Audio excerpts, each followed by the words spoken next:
Welcome to The Sleepy Scientist, a place where science slows down and settles into calm rhythms, perfect for the quiet moments before sleep. Tonight's journey is all about energy, not the restless kind that keeps you awake at night, but the kind that flows silently through every part of the universe, shaping life, motion, and even thought itself. Before we begin, I would love to know where you are listening from. Are you tucked into bed in a quiet room, perhaps in a city glowing with lights, or maybe somewhere far from noise where the stars shine brightly? If you're new here, I kindly ask you to give the video a like and subscribe. It helps more than you know, and to those of you who are already subscribed, thank you for being part of this gentle corner of science and rest. I often say that I hope these videos aren't so interesting that they keep you awake, but if curiosity does win out, at least you'll drift through the night with a few new ideas humming softly in your mind. So let us begin. If energy is the one true currency of the universe, what exactly does that mean? And how does it quietly shape every part of your existence? Energy can feel like an abstract idea, a word you've heard in classrooms or seen written on a utility bill. Yet it is something far more fundamental, more intimate and more universal than those passing contexts suggest. Imagine it not as a cold scientific concept, but as the unseen current that links the turning of galaxies to the beating of your own heart. Energy is not just a feature of the world, it is the silent language through which the universe speaks. To understand energy as a currency, picture the way money flows through human life. It changes hands. It takes many forms. It is stored, borrowed, spent, and sometimes wasted. Now replace every coin and every banknote with light, heat, motion, or chemical bonds, and you begin to see what scientists mean when they call energy the ability to do work. From the birth of stars to the spark of thought in your brain, energy is constantly being exchanged, never created out of nothing, never truly lost, only moving and transforming, like a great circulation of wealth across existence. This perspective allows us to see connections we might otherwise miss. The bread you eat in the morning is sunlight stored in grain. The phone in your hand glows with the concentrated energy of distant fuels, and the rhythm of your breath is powered by ancient cellular coins called ATP. You are in every way a participant in the greatest economy of all, the ceaseless trade of energy. Throughout this journey, we will follow energy as it takes on different disguises. We will see how it first appeared in human thought as fire and sunlight, how it shaped the rise of civilizations, how it still powers every heartbeat and every city street lamp, and how it flows far beyond Earth into the great banks of stars. Each chapter will trace the way energy is budgeted, exchanged, and sometimes squandered, until we arrive at the farthest horizons of entropy and the poetry of impermanence. As you settle deeper into rest, you might begin to notice something gentle in this story, that energy is not just a scientific concept, but a reflection of existence itself. You do not own it, you only borrow it for a time, spending it in steps and breaths, returning it again when your part in the exchange is done. And so, the question that will guide us through, if energy truly is the only real wealth, what does it mean to live in a universe where every heartbeat, every star, and every dream is bought and paid for with the same invisible coin? Energy is a word that drifts easily through everyday conversation. People talk about feeling energetic in the morning or running out of energy at the end of a long day. The word has been borrowed by poets, borrowed by spiritual teachers, and borrowed again by scientists. Yet behind all these uses is something far more subtle and fundamental, something that underpins every event in the universe. To speak of energy is to speak of the hidden thread that ties everything together. Scientists often describe energy in a deceptively simple way, the ability to do work. At first that sounds straightforward, perhaps even a little dull, but hidden in that short phrase is an entire world of meaning. Work, in the scientific sense, is not just a job or a task. It is the shifting of reality itself. lifting a stone, stretching a bowstring, or sending an electron down a wire. Each is a transformation, a rearrangement of the world, and what makes that rearrangement possible is energy. Without it, there is no motion, no change, no life, only stillness. The beauty of energy lies in its invisibility. You cannot see energy itself, only its effects. A flame flickers because chemical bonds are breaking and reforming, releasing light and heat. A river surges downhill because gravity lends water its momentum. A child laughs because the food eaten earlier has been transformed into a burst of muscular contraction and sound. In each case, energy has slipped quietly from one form to another, almost like a magician who vanishes just as the trick is performed. Think of a simple apple. At a glance, it is just fruit on a table, yet within that apple is sunlight, captured and stored as sugars by a tree's leaves. When you take a bite, you're not just eating, you're withdrawing energy from a vault the tree built for you, a vault filled with the light of the sun. This transaction is so ordinary, we forget how astonishing it is. Every breath and every heartbeat is part of a vast, seamless system of exchanges where energy passes invisibly from place to place. Energy's universality is what makes it extraordinary. It is in the warmth of a sunbeam and the chill of deep space. It flows in rivers and in blood vessels, in the roar of volcanoes and in the quiet hum of thought. The very stars scattered across the sky are immense furnaces where energy is constantly minted and spent. Whether you're watching the waves of an ocean or the flicker of a candle, you're watching energy in action.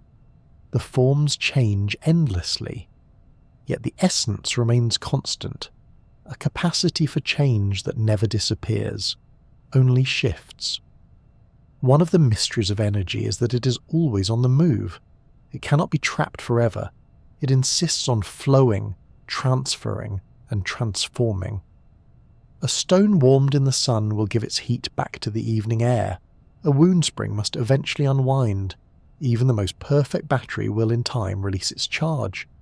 This constant motion makes energy feel less like a thing and more like a conversation, an ongoing dialogue between matter and motion, between order and disorder. What makes this conversation profound is its persistence. The energy that keeps your heart beating tonight is, in a very real sense, ancient. The carbohydrates you consume are assembled from atoms forged in stars that lived and died billions of years ago. The sunlight stored in grains or fruits has travelled across space for 8 minutes before arriving on Earth, where it becomes food, warmth, or growth. You're quite literally stitched together by energy that once illuminated ancient skies. Yet for all its power, energy is elusive. It slips through the fingers of language, defying any attempt to pin it down too neatly. It can be measured, counted, harnessed, and yet the essence of it remains mysterious. Energy is not a substance, not a material you can hold. It is a relationship, a potential, a promise of what can be done. To describe it as the ability to do work is accurate, but it also feels like calling love a chemical reaction, true, yet not nearly enough. There is something quietly humbling about realizing that every movement you make, every thought you have, every dream you drift into tonight is carried on the back of this unseen thread. Energy does not announce itself, and yet it never fails. It is in the rhythm of tides, in the arc of planets, in the firefly's glow, and the crackle of lightning. It does not take sides. It does not pause. It does not grow tired. It simply moves, shifts, and sustains. Perhaps the most calming way to think of energy is as the gentle pulse of existence. It asks for nothing, yet it gives everything. It's the quiet current beneath the noise of life, binding the smallest atom to the grandest galaxy. Invisible, everywhere, and always in motion, energy is the thread that holds the fabric of reality together, weaving endlessly without ever being seen. To notice it is to realize that even in stillness, there is a hidden hum, a background rhythm that makes the universe possible. It is the quiet wealth you carry in every breath, the silent companion in every heartbeat, the endless flow that turns existence from emptiness into something vibrant, shifting, and alive. Long before equations and laboratories, human beings were already experts at noticing energy. They might not have called it that, but they saw its presence in fire, in sunlight, in the invisible breath that stirred a chest and then vanished again. To them, energy was not a number on a chalkboard, but a living force, something divine, mysterious, and essential. It was life itself. Imagine the first time our ancestors tamed fire. A flicker of flame meant warmth in a cold night, safety from prowling beasts, and the power to transform raw food into something softer, safer, and richer. Fire was more than survival. It was a miracle, and it seemed alive. It danced, consumed, and roared. Yet it could also vanish into smoke and ash if left unattended. To early humans, fire must have seemed like a spirit, half-tamed, always demanding respect. In their eyes, it was not unreasonable to think of fire as a gift from the gods. After all, without it, life was colder, shorter, and far more dangerous. Then there was the sun, that blazing golden certainty in the sky. Long before telescopes revealed it as a nuclear furnace, people understood that the sun was the source of everything good. Crops only grew under its light, animals thrived with its warmth, and the rhythms of life itself followed its rising and setting. For ancient farmers, the sun was the difference between feast and famine. Entire civilizations aligned their calendars, rituals, and monuments to its path. Temples and pyramids cast shadows in perfect harmony with the solstices, a way of both honouring and keeping track of this celestial benefactor. It is no wonder that so many cultures worshipped the sun. And in truth, modern science has revealed that they were not wrong. All life on Earth really does flow from the steady generosity of that star. Sun worshippers, it turns out, had a point. Beyond fire and sun, ancient people also spoke of something subtler, life force. The Greeks called it pneuma, the vital breath that animated living beings. In India, it was prana, the current that flowed through all creatures. In China, it was qi, a balancing energy that maintained harmony in body and cosmos. These traditions were not built on measurements and experiments, but on observation, intuition, and reflection. People noticed that when breath stopped, life ended. They felt that vitality pulsed invisibly, like a river beneath the surface of the world, connecting all things. Even in mythologies far apart, the same themes echoed. The gods of Egypt sailed across the sky with the sun. The Aztecs believed the universe itself required a steady payment of energy, offered through ritual and sacrifice to keep the cosmos alive. The Norse spoke of a great fire and ice that shaped the world's beginning, primal energies colliding to form creation. Whether through ritual, story, or worship, people found countless ways to express an intuition. Existence was powered by something unseen, and that something deserved reverence. Humorously, you could say that much of ancient religion was humanity's first attempt at energy theory. When you do not have thermodynamics, you make myths. The logic was not far from today's science and spirit, even if the explanations were wrapped in poetry. Fire gave warmth, therefore a fire god must give blessings. The sun fed the fields, therefore a sun deity must be praised. Energy was divine accounting, a cycle that demanded balance and gratitude. Consider also how ancient architecture reflected this awe. Stone circles like Stonehenge, pyramids in Egypt, and temples across the Americas all align with the heavens. These were not random choices. They were physical prayers built in stone to harness and honour the patterns of energy that ruled their lives. Watching a sunrise strike the inner chamber of a temple at the exact moment of the equinox must have felt like proof that the universe listened and responded. The line between observation and worship was thin, and in that space humans found meaning. One of the charming things about these early interpretations is how they capture truths without the math. People sensed that energy moved in cycles. The sun rose and fell, seasons turned, breath flowed in and out, fire blazed and died. Life itself was a rhythm. Without speaking of conservation laws, ancient thinkers already believed in the importance of balance. Too much fire destroyed, too little left one cold. Too much sun scorched the crops, too little left them barren. Harmony was everything, and so energy became inseparable from vitality. To be strong was to be full of energy. To be sick was to be drained of it.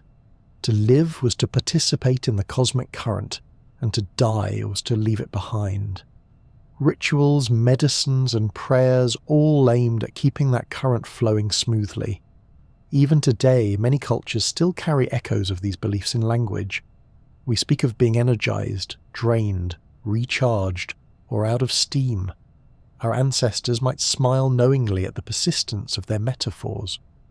What is remarkable is how these ideas, while mystical in form, often align beautifully with modern understanding. The sun truly does sustain life. Breath is indeed the gateway for oxygen, without which cells cannot release energy. Fire, as controlled combustion, really is a cousin of the biochemical burning that happens inside every living cell. Without the formulas, people intuited the essentials. Energy is sacred, energy is life, and energy must be respected. Looking back, it is easy to chuckle at gods hurling thunderbolts or demanding offerings to keep the sun rising. But underneath the mythology was an earnest effort to make sense of an invisible thread that ran through everything. Ancient thinkers gave energy faces and names because it was too important, too mysterious, to leave undefined. It was their way of saying, here is the force that matters most, the heartbeat of the world, and perhaps that is why their stories still resonate. Energy, whether wrapped in the robes of a sun god or in the equations of a physicist, remains the same hidden vitality. It is the fire in the hearth, the glow in the sky, the breath in the lungs. It is both practical and profound. For the ancients, it was a gift from the divine. For us, it is a principle of physics, but in both cases, it is acknowledged as the invisible wealth that makes existence possible. So while we may not chant to the rising sun or offer incense to the hearth, the reverence lingers. Each time we bask in sunlight, light a candle, or take a deep breath, we are still part of that ancient recognition. Energy moves through us, sustains us, and connects us to everything that has ever lived. And deep down, humanity has always known it. When people talk about energy, they often imagine an endless supply, something that simply exists whenever we need it. Yet the universe runs on rules, and energy is no exception. Hidden beneath the workings of stars, engines, and even the tiniest cells are laws that govern every transaction. Physicists call them the laws of thermodynamics, but you might think of them as the terms and conditions of the universe's currency system. They are simple enough to state, yet vast enough to shape everything that happens. The first law is perhaps the most reassuring. Energy cannot be created or destroyed. It can only change form. Think of it as a cosmic promise that no matter what happens, the books are always balanced. If energy leaves one place, it shows up somewhere else. If it disappears from view, it has simply slipped into another form. A log burning in a fire becomes heat, light, and smoke. Food eaten at breakfast becomes muscle movement, warmth, and thought. Even the electricity flowing through a light bulb is not lost when the bulb goes out. It simply disperses as heat into the surrounding air. Nothing is wasted, nothing is truly gone. It is only transformed. In many ways, this first law is like a universal accountant recording every transfer. Imagine a great cosmic ledger where energy is the only currency. A galaxy spends its fuel to shine. A planet absorbs sunlight. A tree converts that sunlight into sugar, and a person takes a bite of the fruit. Every transaction is written neatly into the balance sheet. The total never changes. The amount of energy in the universe today is exactly the same as it was billions of years ago. It will be exactly the same billions of years into the future. The form of it may alter endlessly, but the sum remains constant. But if the first law reassures us with its stability, the second law complicates things. This is the law of entropy, and it states that while energy is never lost, it tends to spread out. Useful, concentrated energy is always moving toward less useful, more disordered forms. If the first law is the promise that the cosmic bank account never shrinks, the second law is the reminder that your savings inevitably get harder to spend. Entropy can sound intimidating, but it's easiest to think of it as the natural tendency toward messiness. A cup of hot tea will always cool down if left on a table, never the other way around. A carefully stacked pile of books will tumble into disorder if knocked over, and no gust of wind will ever rearrange them neatly. The energy is still there. The warmth of the tea is now in the surrounding air. The books still hold their potential weight, but it is dispersed, spread out, no longer as concentrated or as useful as before. In the language of money, the second law tells us that while you never lose a single coin from the cosmic bank account, those coins are constantly being broken down into smaller and smaller denominations, scattered across countless places, harder and harder to gather back into a single, spendable sum. Energy disperses, order declines, and the universe gently drifts toward greater entropy. This has profound consequences. Stars burn brightly because they're able to keep energy concentrated in their cores. But over time, their fuel spreads out, their fire fades, and they grow cold. Life itself depends on resisting entropy, constantly capturing concentrated energy, sunlight, food, fuel, to maintain order against the tide of disorder. The reason you must keep eating is not because the energy disappears, but because your body must keep gathering concentrated packets of it before they scatter away into unusable heat. Yet this law of dispersal is not a villain. Without entropy, nothing would ever change. It is the quiet current that allows time to flow in one direction. You can scramble an egg but never unscramble it. You can watch smoke rise from a candle, but never see it leap back into solid wax. Entropy gives us the arrow of time, the sense that the past is distinct from the future. It is a kind of cosmic reminder that while energy is constant, its quality shifts, moving from organized, ready-to-use forms into diffuse, spread-out ones. To see these two laws working together, picture a fireplace on a winter night. The wood holds energy in the form of chemical bonds.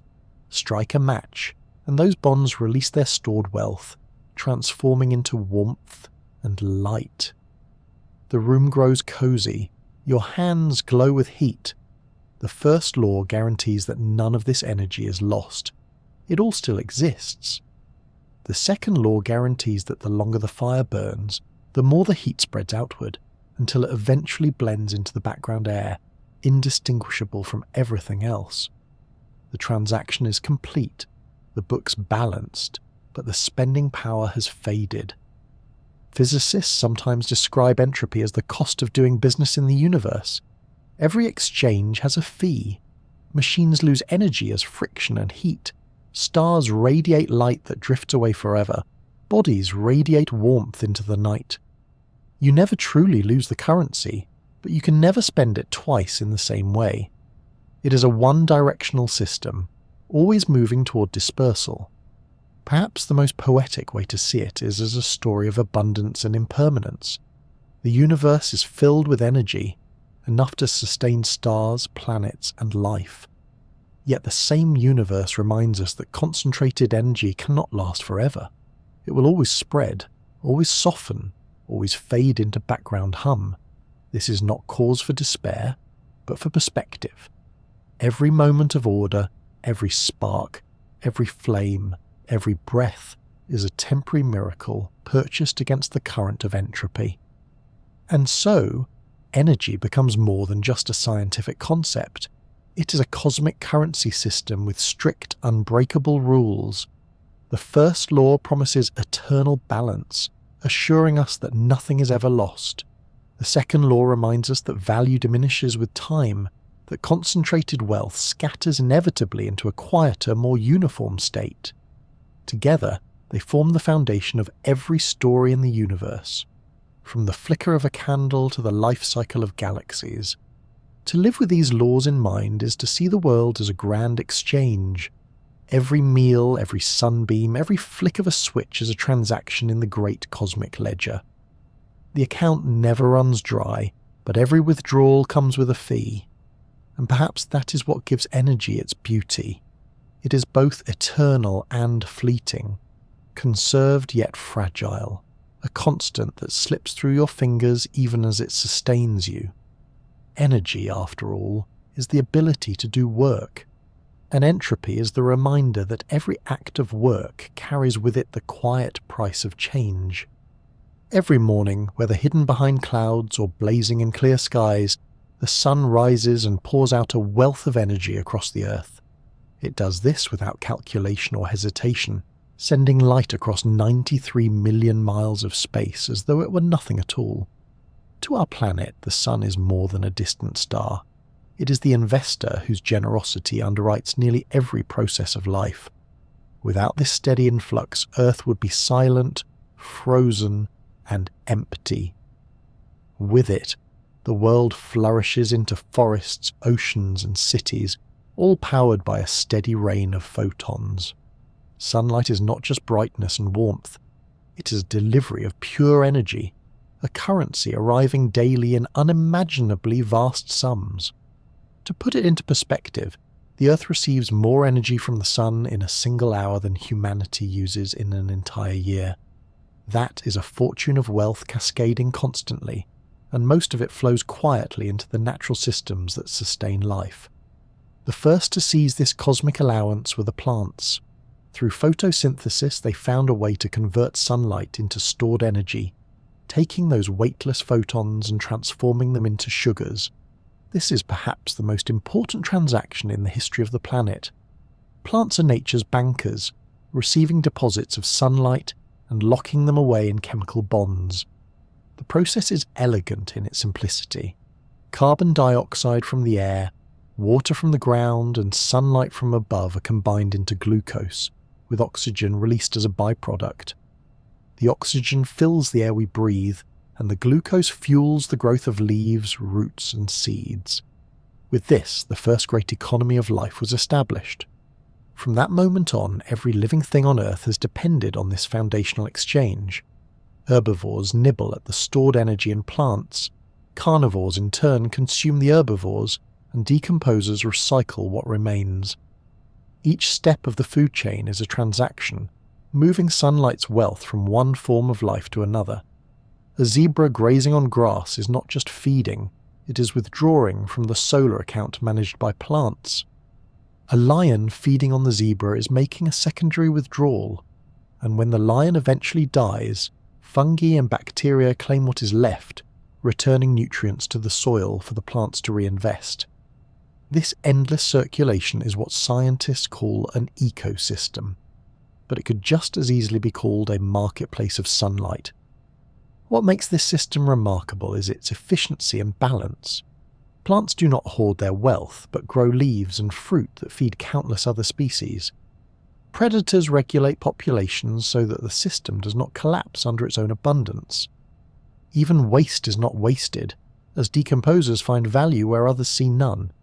The entire biosphere is a model of recycling, built on the single principle that energy cannot be created anew, but must be passed along. In this grand economy, sunlight is the currency, plants are the mint, and every creature is both spender and recipient. It is worth pausing to appreciate how miraculous this arrangement is. Light that began its journey in the sun's core, created through nuclear fusion billions of years ago, eventually travels through space, touches a green leaf, and becomes the sweetness of an apple or the nourishment of a grain of rice.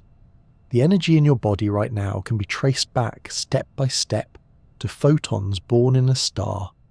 When you run, speak, or dream, you are spending sunlight that has been carefully transformed and stored for you by life on Earth. The idea of the sun as an investor is more than metaphor. Plants are not only keeping themselves alive, they're underwriting entire systems. Rainforests, with their towering canopies and teeming life, are perhaps the best example of this wealth in action. Every layer of the forest is a living demonstration of how far sunlight can be stretched when invested wisely. Tiny insects, colourful birds, prowling cats, and countless unseen microbes all share in the bounty, each playing its part in the distribution. The energy flows through the ecosystem like currency through a thriving economy, always moving, always exchanged. Even in the oceans, where the sun's light fades after a few hundred meters, its influence still dominates. Microscopic algae and plankton capture sunlight near the surface, forming the base of a food web that supports whales, sharks, and everything in between. Entire marine ecosystems rise and fall on the invisible scaffolding built by sunlight. Without it, oceans would be barren deserts of salt water, silent and still. With it, they become living tapestries of motion and colour. Humans too are deeply tied to this solar economy. Agriculture is nothing more than a sophisticated way of harnessing sunlight through plants. The wheat in bread, the rice in bowls, the vegetables on a plate, all are direct products of photosynthesis. Livestock are simply middlemen, consuming solar-stored energy and delivering it in another form. When societies began farming, they were essentially learning to manage their solar investments more carefully, ensuring a steady income of calories. Cities, cultures, and civilizations grew upon this dependable foundation of sunlight converted into food. Even the fuels we burn today are, at their root, ancient sunlight.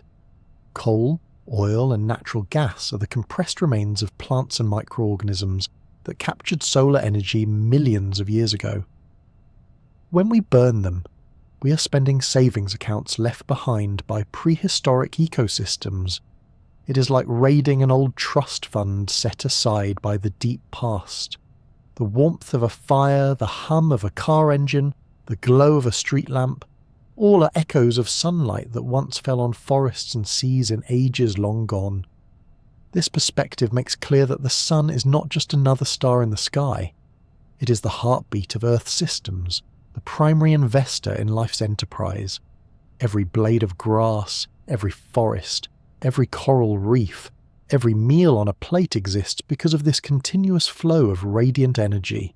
And unlike any human investor, the sun never misses a payment. For billions of years, it has delivered its allowance with unwavering reliability, shaping the trajectory of life itself. What is perhaps most enchanting is that the sun asks for nothing in return. It does not keep track of interest or demand repayment. It simply shines steadily and abundantly, releasing wealth across space. The Earth in turn has become an astonishingly creative portfolio, using that steady investment to grow, diversify and flourish in ways that still surprise us. To sit in the warmth of a sunny afternoon is to feel this cosmic economy at work. The light on your skin is the same light that fuels forests, swells oceans with currents, and powers the tiny engines inside every leaf. It is not just warmth, not just brightness. It is the quiet gift that sustains every story unfolding on this planet, a gift delivered faithfully across the gulf of space, every day, without fail. Inside every living cell, hidden far below the scale of eyesight, there is a constant hum of activity. Proteins fold, membranes shift, signals spark, and molecules shuffle back and forth in endless patterns.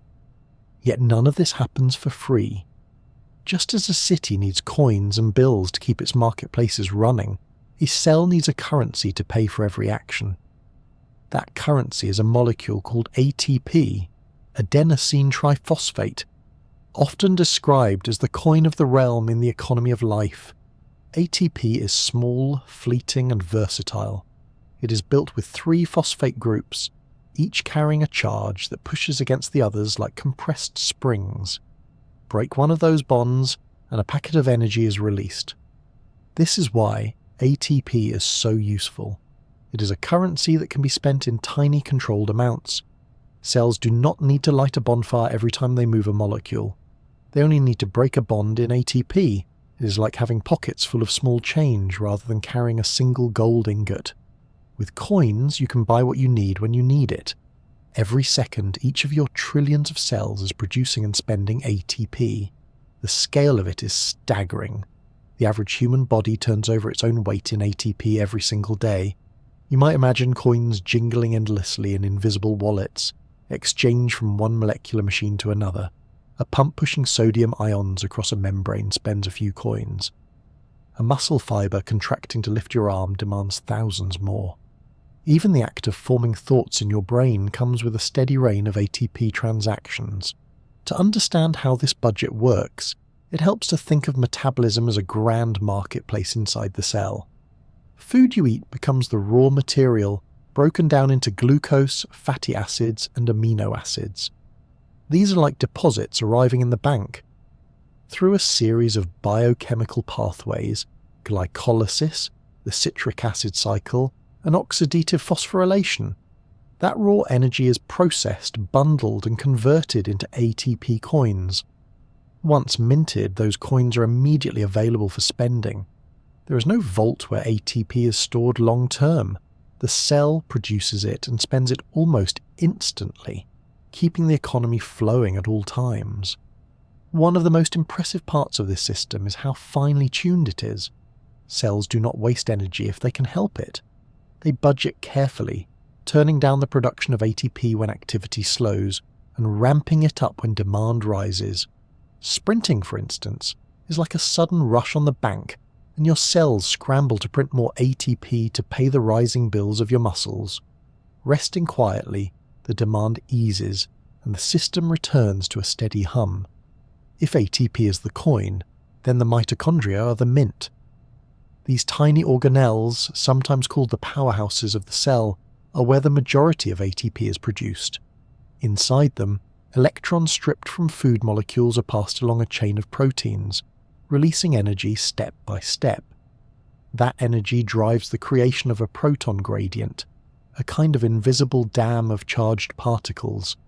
The flow of protons back across the mitochondrial membrane spins a molecular machine called ATP synthase, which cranks out fresh ATP coins. It is a breathtakingly elegant system, microscopic turbines running endlessly, fueled by food and oxygen, powering life one coin at a time. What makes this system so calming to contemplate is its continuity. Right now, as you breathe in, oxygen slips into your lungs, binds to red blood cells, and travels to tissues where mitochondria await. There, it acts as the final receiver of electrons, allowing the whole chain to keep flowing. Without oxygen, the mint grinds to a halt, and ATP production dwindles. This is why oxygen feels so vital. It is the quiet guarantor of your cell's economy, the unseen auditor that keeps the books balanced. Cells also know how to diversify their income streams. Glucose may be the preferred fuel, but fats and proteins can also be broken down and fed into the cycle. When food is scarce, cells dip into reserves, converting stored fat into ATP. When activity is intense, they may borrow through fermentation, producing ATP rapidly though less efficiently, like taking out a short-term loan. Every strategy is aimed at one thing: keeping the coins flowing, because life cannot tolerate bankruptcy at the cellular level. Metabolism in this sense is a series of trades and exchanges. A neuron spends ATP to fire a signal, which helps you move a muscle, which in turn spends more ATP to contract. The warmth of your body on a chilly night is nothing more than countless ATP coins being cashed in to maintain temperature. Even when you're lying perfectly still, your cells are spending continually, repairing damage, maintaining order, and keeping membranes balanced. Rest is never truly rest on the cellular scale. It is simply a quieter marketplace. It is tempting to imagine ATP as money minted only for human cells, but in truth it is the universal currency of life. Plants, fungi, bacteria, and animals all rely on the same coin, produced in slightly different ways but always with the same goal: to pay for work. This universality is one of biology's great mysteries and beauties. Somewhere in the deep past, cells discovered ATP as their preferred coin, and the system worked so well that evolution never abandoned it. Billions of years later, every living thing still pays with the same currency. And just as in human economies, efficiency matters. Some cells are thrifty, stretching their ATP budgets carefully, while others spend lavishly. A hummingbird, for instance, burns through ATP at a furious rate just to keep its wings vibrating fast enough to hover. A seed lying dormant underground may spend almost nothing, hoarding its reserves until the moment of growth arrives. Life is endlessly inventive in how it manages its accounts, but always within the same framework of coin and exchange. There is something quietly reassuring in knowing that, deep within your body, a hidden marketplace is at work, one so consistent that it unites every living being. Each breath of oxygen, each bite of food, is translated into the same coins, spent tirelessly on the work of being alive. You are, without ever realizing it, the sum of countless invisible transactions, a living economy powered by the smallest and most versatile wallet of all. ATP may be measured in molecules and bonds, but to think of it simply as currency makes it both accessible and poetic. It is the coin spent on every heartbeat, every memory, every dream. A single molecule may be small, but multiplied across the trillions of cells in your body, it becomes a vast wealth, one that is minted and spent second by second, unceasingly as long as you live. Energy in the cell is not just chemistry, it is the hidden foundation of existence, the steady exchange that makes life possible. Life on Earth runs on energy, and the way that energy moves is through a chain of transactions. From the tiniest blades of grass to the largest predators, every living being is part of a grand economy, passing along sunlight that was first captured by plants. These exchanges are not random. They follow an order, an invisible accounting system where producers create wealth, consumers spend it, and decomposers recycle what remains. The producers are the foundation. Plants, algae, and certain bacteria take in sunlight and store it as sugars. They are the great investors in this economy, minting energy that all other creatures depend upon. Without producers, no other life could exist. The grass in a field, the kelp in the ocean, the leaves of a tree, they are the beginning of the food chain, quietly banking solar energy day after day. Consumers are the next link. Herbivores step in first, feeding directly on plants and turning their stored sunlight into muscle, fat, and movement. A rabbit nibbling clover or a cow grazing in a meadow is, in fact, cashing out a portion of the sun's investment. Yet only a fraction of the energy in the plant is transferred. Much of it is lost as heat during digestion, some is spent on the animal's own life processes, and only a portion remains stored as biomass that can be passed on. When a fox eats the rabbit or a person drinks milk from the cow, they are receiving what is left of the original solar wealth. This is why food chains form pyramids. At each level, energy diminishes. Plants may capture 1,000 units of sunlight, but herbivores pass on only a small share of that to carnivores, and carnivores pass on less still to top predators. By the time you reach the lion on the savannah or the shark in the ocean, the original sunlight has been whittled down to a thin slice. Each step in the chain involves loss, as heat and motion spend much of the energy before it can be handed on. It explains a simple truth about life. There can never be as many predators as there are plants. The system simply cannot afford it. A forest may host countless leaves, fewer deer, and even fewer wolves. An ocean may teem with plankton, sustain schools of fish, and support only a small number of sharks. The pyramid is unavoidable, because energy is always leaking away, never passed along in full.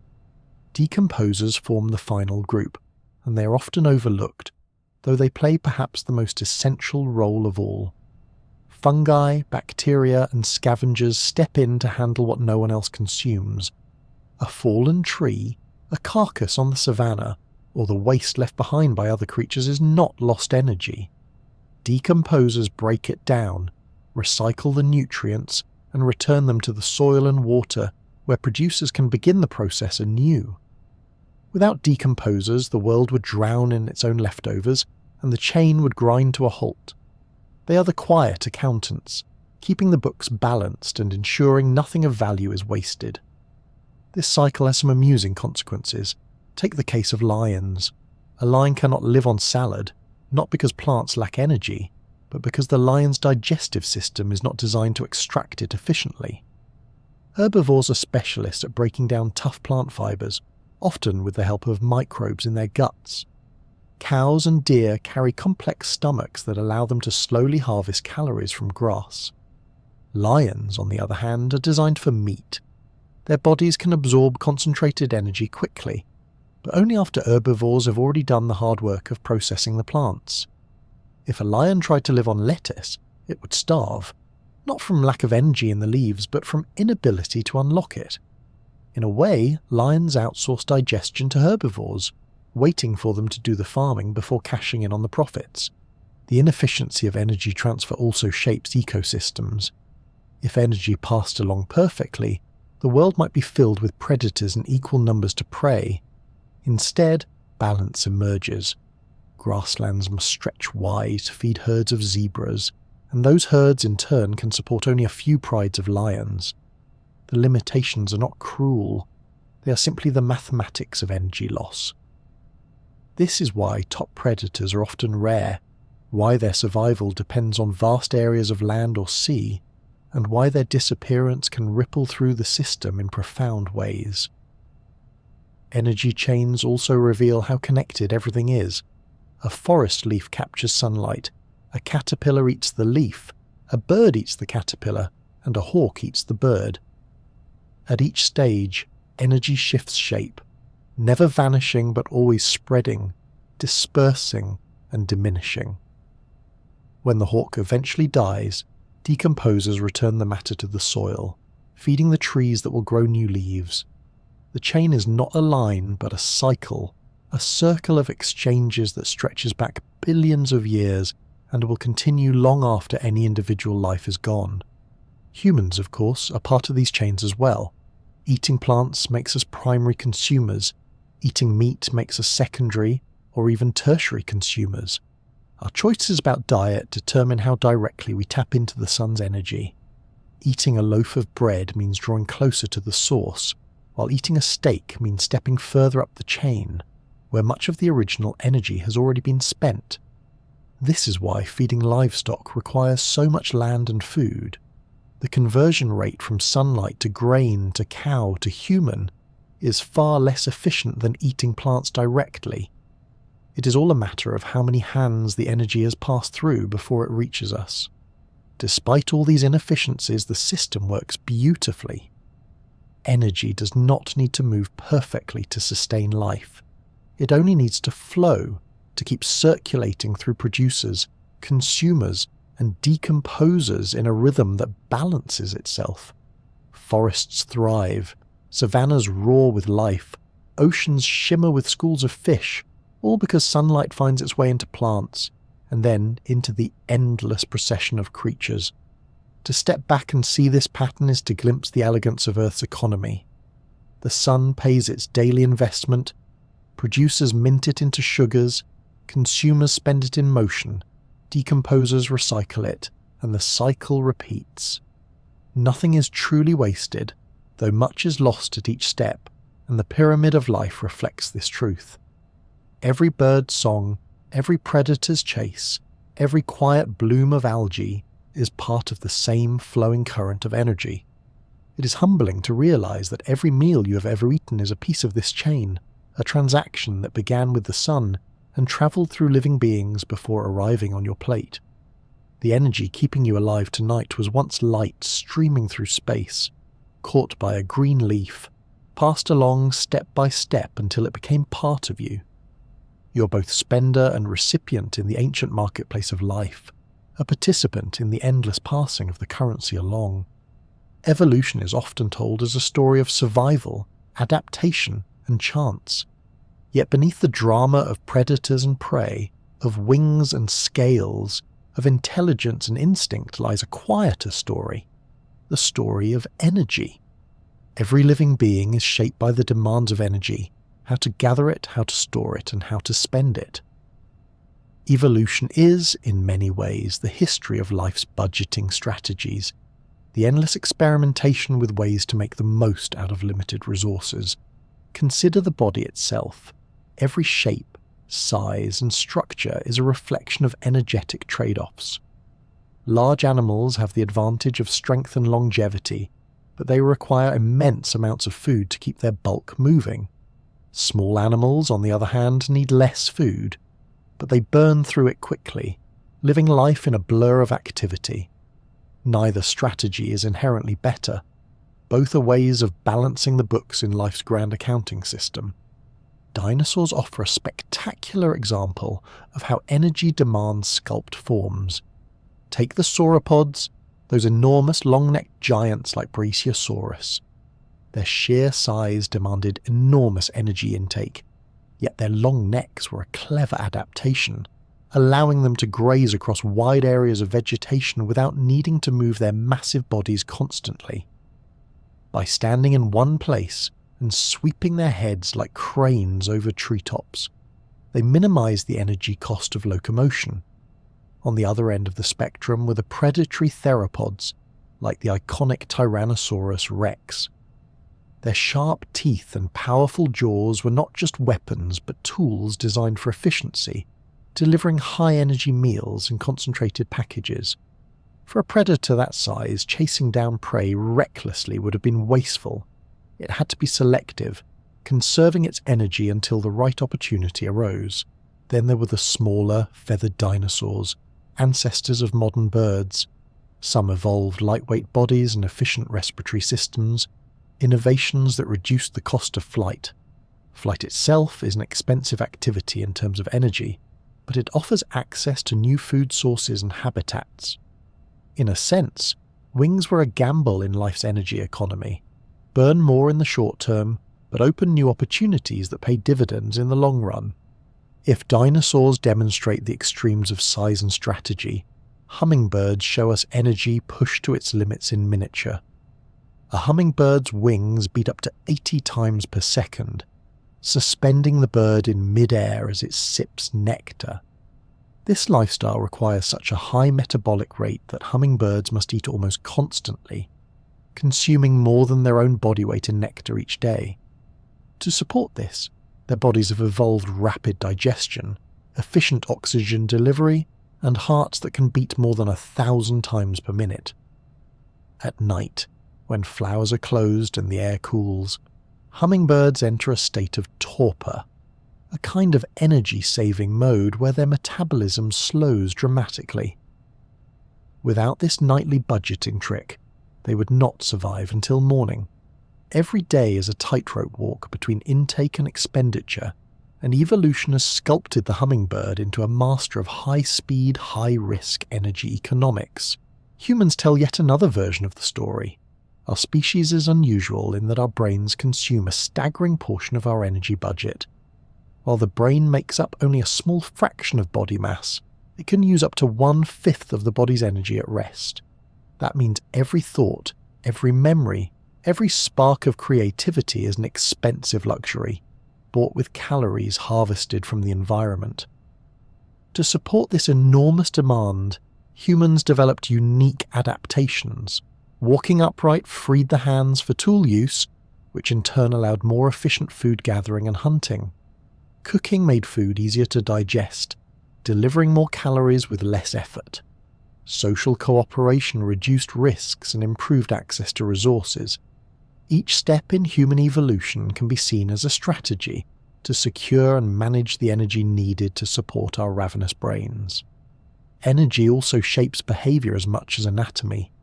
Predators calculate the energy cost of hunting against the payoff of a meal. Too much effort chasing prey that escapes is wasted currency. Grazing animals must move in ways that balance the search for food with the constant need for vigilance against predators. Migratory species undertake long journeys, not for the thrill of travel, but for the energy advantages of breeding grounds and seasonal resources. Even courtship rituals, those elaborate dances, songs and displays are energetic advertisements, signals that an individual is strong and efficient enough to spare resources for beauty or extravagance. Survival, then, is not just about who is the strongest or fastest, but about who is the most efficient. A cheetah, for instance, can sprint faster than almost any animal on land, but those sprints are short because they burn immense amounts of energy. If a chase does not end quickly in success, the cheetah is left exhausted and vulnerable. Meanwhile, scavengers like hyenas may expend less energy, relying on teamwork and persistence to secure food. Both strategies work, but both are constrained by the same rule: never spend more than you gain. Evolution weeds out the wasteful. Even plants are shaped by energy economics. Desert cacti conserve water and reduce leaf surface area to minimize losses, while broad-leafed rainforest plants spread wide to catch as much light as possible in shady understories. The shapes of leaves, the thickness of bark, the timing of flowers, all are forms of budgeting, ways of maximizing returns in particular environments. Life, whether rooted or roaming, is always adjusting the balance sheet. The principle can be summarized simply: evolution favors those who budget energy wisely. The hummingbird survives by pushing metabolism to extremes, balanced by nightly torpor. The lion thrives by conserving energy, resting most of the day and hunting strategically. Humans prosper by finding ways to stretch calories further, turning raw resources into cooked meals, shared hunts, and cultivated fields. It is strangely poetic to realize that survival itself is a kind of economics. Every creature is born into a world where energy is limited, and every adaptation is a line in the ledger. Wings, claws, teeth, roots, brains, they are investments shaped by the need to gather, store, and spend wisely. The forms we see today, from the tiniest hummingbird to the largest whale, are the winners of countless experiments in budgeting, and in this story, energy is not just a force that powers life, but the sculptor that shapes it. Every feather, every scale, every stride and heartbeat is a reflection of how life has learned to balance the books. Evolution is not random chaos, but a long negotiation with energy, a slow and steady agreement that determines what thrives, what fades, and what forms persist across the ages. To live is to spend, and to endure is to budget well. There are moments in human history that changed everything, turning survival into something richer, something more expansive. One of the greatest of these turning points came not with tools of stone or wheels of wood, but with the taming of fire. Fire was more than a flickering light in the dark. It was humanity's first true energy revolution, a discovery that unlocked new possibilities and reshaped the course of our species. At first glance, fire seems simple: dry wood, a spark, and flames. But to early humans, it was both miracle and mystery. Fire could devour forests in terrifying blazes, yet it could also be coaxed into a controlled blaze that warmed the night. It could destroy, and it could protect. Most importantly, it could transform food. Cooking was the first great energy hack, allowing humans to unlock calories more efficiently than ever before. Raw food carries nutrients, but it also requires enormous effort to chew, digest, and extract. By cooking meat or plants, humans broke down tough fibers and proteins, softening food and making its calories easier to absorb. More energy in, less energy wasted. It was the kind of breakthrough evolution loves. This advantage was not small. Anthropologists suggest that cooking may have provided the extra energy needed to support the growth of larger brains. A raw diet demands hours of chewing and digestion, leaving little spare energy for anything else. But a cooked diet delivers calories quickly, freeing up time and resources for new behaviors, for tool making, for socializing, for planning. In that sense, roasted roots and charred meat may have fueled not only bodies but minds. If modern humans sometimes rely on coffee or energy drinks to get through the day, our ancestors discovered something far more potent: energy drinks had nothing on roasted mammoth. Beyond food, fire offered warmth. In cold climates, it turned inhospitable landscapes into survivable homes. It allowed humans to migrate into regions where icy winds blew and snow covered the ground. A simple flame meant comfort, protection, and endurance. Where animals were bound to their environments, humans could carry fire with them, reshaping the boundaries of where life was possible. With fire, caves became homes, nights became safer, and winters became bearable. Fire was also a shield. The flicker of flames kept predators at bay, turning vulnerable groups of humans into formidable defenders. Wolves might circle, but they hesitated before the glowing wall of fire. A campfire was not just warmth. It was a fortress, a symbol of control over forces once feared. Around its glow, humans found safety to rest, to dream, and to plan for the days ahead. And then there was culture. Fire brought people together. Flames drew groups into circles where shadows danced across faces and stories came to life. Language may have grown by firelight as people exchanged knowledge, myths, and humour in the security of its glow. Songs may have been sung first around embers, laughter echoing in the night. Fire was the stage for humanity's first theatres, the lamp of the earlier storytellers, the heart of every gathering. It transformed not just what humans ate, but who humans were. It is easy to underestimate how much fire altered the rhythm of life. Before fire, nightfall meant darkness and stillness. After fire, night became a time of activity, of sharing, of community. The day no longer ended with the sun. It extended into the hours of flame and ember. This extra time may have allowed bonds to grow stronger, ideas to spread further, and traditions to root themselves deeply. Of course, fire was not free. It demanded skill to maintain. Sparks needed tending, fuel needed gathering, and flames needed guarding. To let a fire die in the wrong season could mean death. This responsibility gave rise to rituals and taboos, practices that made sure fire was respected. In many cultures, firekeepers were honoured, seen as stewards of the flame that sustained life. Eventually, fire spread beyond the hearth. It hardened clay into pottery, forged tools from metal, and cleared fields for agriculture. Each step forward in civilization bore the mark of fire's transformative power. The simple act of cooking grew into metallurgy, industry and invention. From blacksmiths hammering at anvils to glassmakers shaping molten sand, fire became both a literal and symbolic tool of progress. What began as sparks from lightning or volcanic eruptions became a companion carried across continents. Fire was transported in bundles of smouldering sticks, nurtured with dried leaves and bark, and passed carefully from one settlement to another. In this way, humanity carried its energy revolution with it, ensuring that wherever people went, they could light up the darkness. There is something almost poetic in how fire mirrored humanity itself. Wild and dangerous when uncontrolled, it became a partner when tended with care. It could consume or create depending on how it was handled. In many myths, fire was a gift from the gods, a stolen treasure that set humanity apart. Prometheus, in Greek legend, brought fire down from Olympus, an act of defiance that marked the beginning of human advancement. The myths capture a truth. Fire was not just another tool.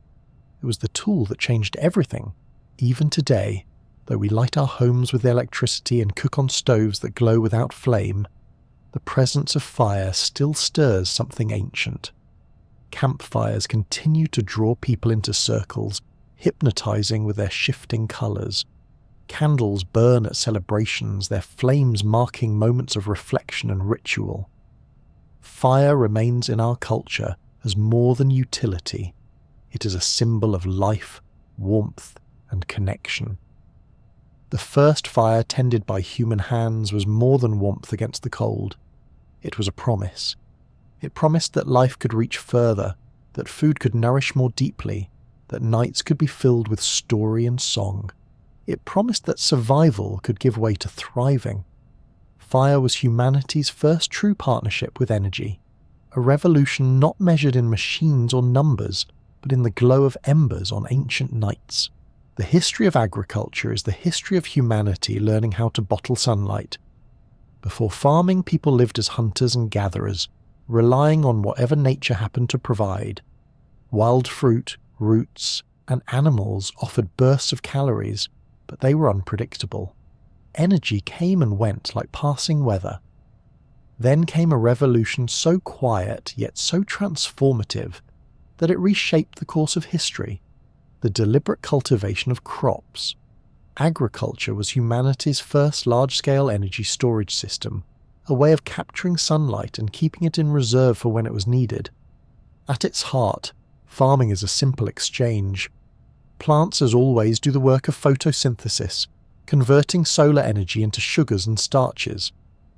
But instead of leaving this process to chance, humans began to guide it. They cleared land, planted seeds, and protected crops from pests. By doing so, they created fields that acted like solar panels, steadily banking energy in the form of grain, fruits, and vegetables. What had once been scattered and uncertain became concentrated and reliable. The calories stored in a sack of wheat or a jar of rice were nothing less than sunlight made edible. This shift carried enormous consequences. For the first time, people could accumulate surplus energy. A hunter's catch or a basket of foraged berries might feed a group for a day or two, but a harvested field of barley could sustain a community for months. Surplus was the secret ingredient that allowed civilization to rise. When food supplies stretched beyond immediate need, not everyone had to spend their time searching for the next meal. Some could become builders, artisans, or thinkers. Priests, rulers, and scribes appeared, all supported by the calories grown and stored by farmers. The energy freed by agriculture was not just physical but cultural. It paid for pyramids, temples, cities, and stories. Grain, in particular, became the cornerstone of this system. Unlike perishable fruits or vegetables, grains could be dried, stored, and transported over long distances. They were calorie-dense, durable, and divisible, qualities that made them more than just food. Grain became a kind of currency in itself.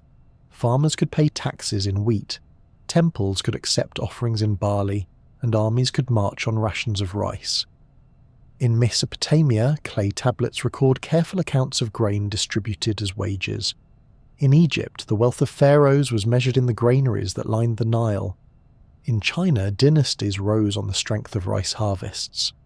These grains were not just sustenance, but symbols of wealth, power, and stability. Calories, after all, are the most basic unit of energy for life. A person needs only a few thousand each day to survive, but when multiplied across a population, those calories add up to staggering amounts. Agriculture allowed communities to think in terms of millions of calories stored in granaries, a kind of energy bank that could be tapped in lean times. This security created resilience, but it also demanded careful management. Granaries needed guards against thieves and pests, fields needed irrigation and labour, and rulers needed systems to track it all. In this way, energy storage directly gave rise to bureaucracy, law, and governance. The beauty of farming as energy management lies in its scalability. A small family could tend a patch of land for themselves, while vast civilizations could expand fields into enormous estates, feeding entire cities. Each expansion increased the flow of solar energy into human societies, enabling greater complexity. The invention of irrigation, ploughs, and crop rotation were not just agricultural techniques but energy multipliers, squeezing more calories out of the same patch of earth. Every improvement was another way of catching and bottling sunlight. But this abundance also reshaped human lives in unexpected ways. Diets narrowed as people relied more heavily on staple crops. Wheat, rice, and maize delivered reliable calories, but they lacked the diversity of wild diets. Health sometimes declined as people became more dependent on a few foods. Labour demands also increased.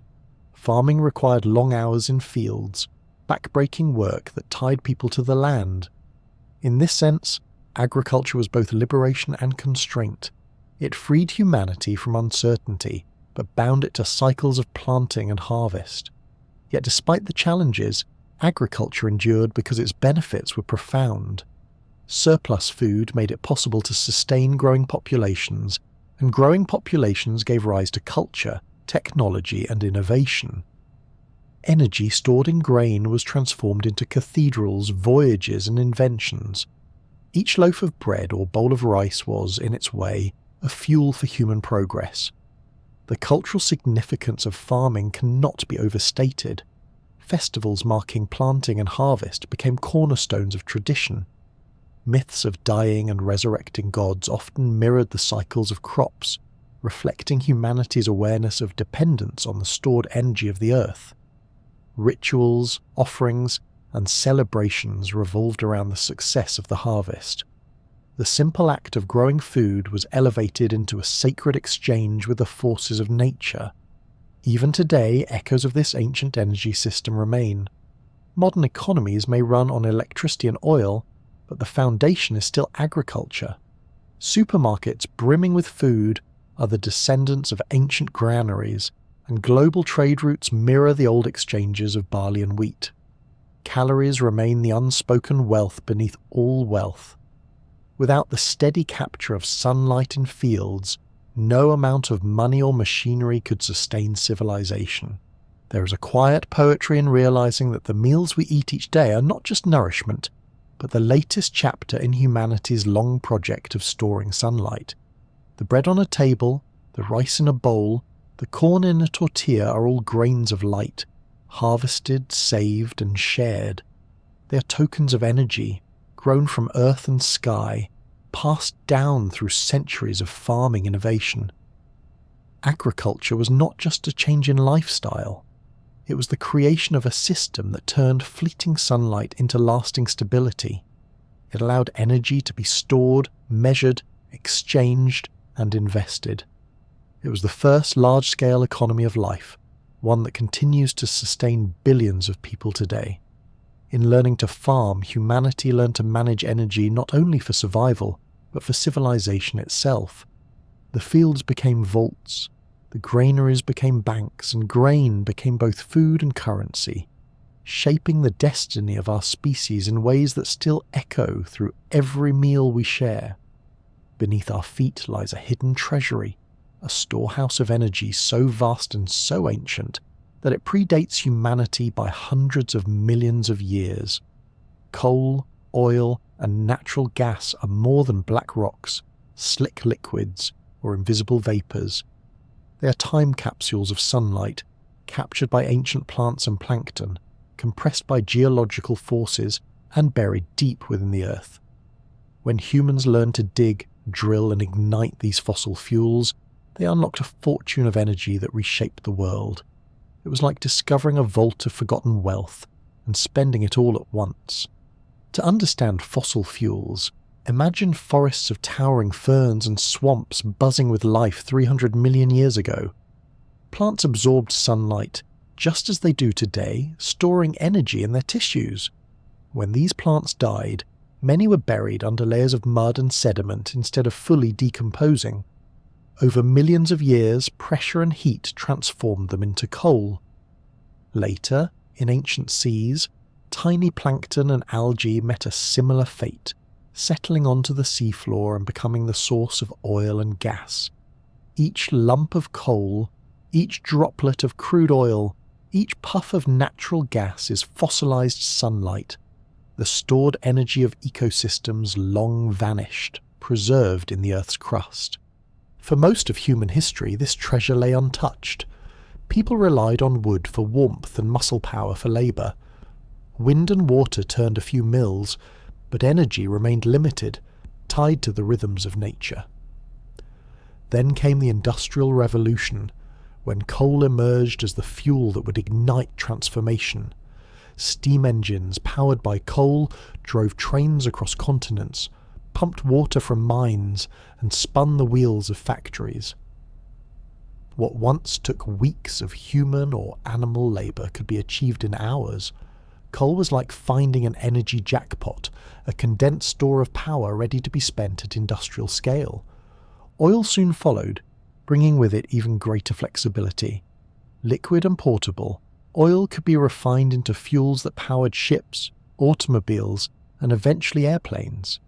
It lubricated machinery, lit lamps, and later fueled the electricity that brightened entire cities. Natural gas, cleaner burning and efficient, entered the picture as well, heating homes and driving turbines. Together, coal, oil, and gas became the backbone of modern civilization, fueling an explosion of industry, technology, and population. The sheer abundance of fossil fuels created a sense of limitless possibility. Factories could run day and night. Crops could be grown at unprecedented scales, with fertilizers derived from fossil energy.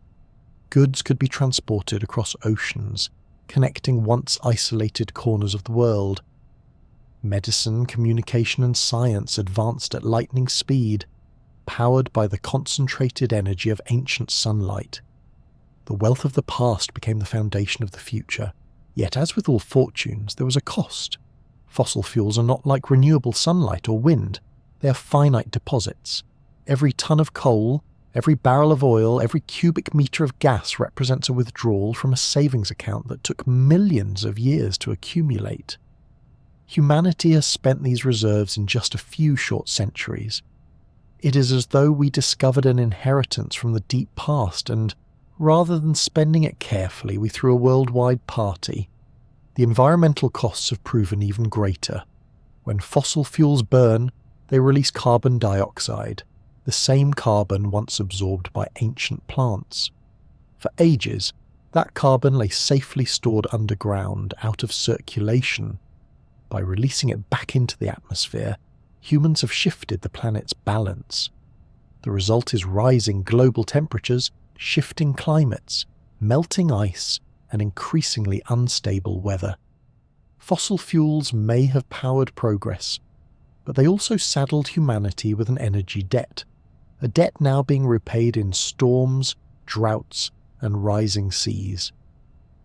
The irony is that the very qualities that made fossil fuels so appealing, their density, portability, and reliability, also make them dangerous when used without restraint. They are powerful precisely because they are concentrated sunlight, stored and compressed by geological time. Burning them is like cashing in sunlight that was meant to last across millennia. Each flick of a light switch, each turn of a car key, is a tiny act of spending from this ancient vault. And collectively, those acts add up to a massive outflow. But it would be unfair to view fossil fuels only as villains. They lifted billions out of poverty, extended lifespans, and made possible many of the comforts of modern life. The warmth of heated homes, the medicine transported by planes, the lights glowing in hospitals, all of these are gifts of fossil energy. The problem lies not in their use, but in the unchecked scale of it, and in the failure to recognize their true costs until it was nearly too late. Thinking of fossil fuels as buried sunlight helps put things into perspective. When you hold a piece of coal, you're holding the compressed remains of a swamp that flourished before even the dinosaurs. When oil burns in an engine, it is releasing energy captured by plankton drifting in ancient seas.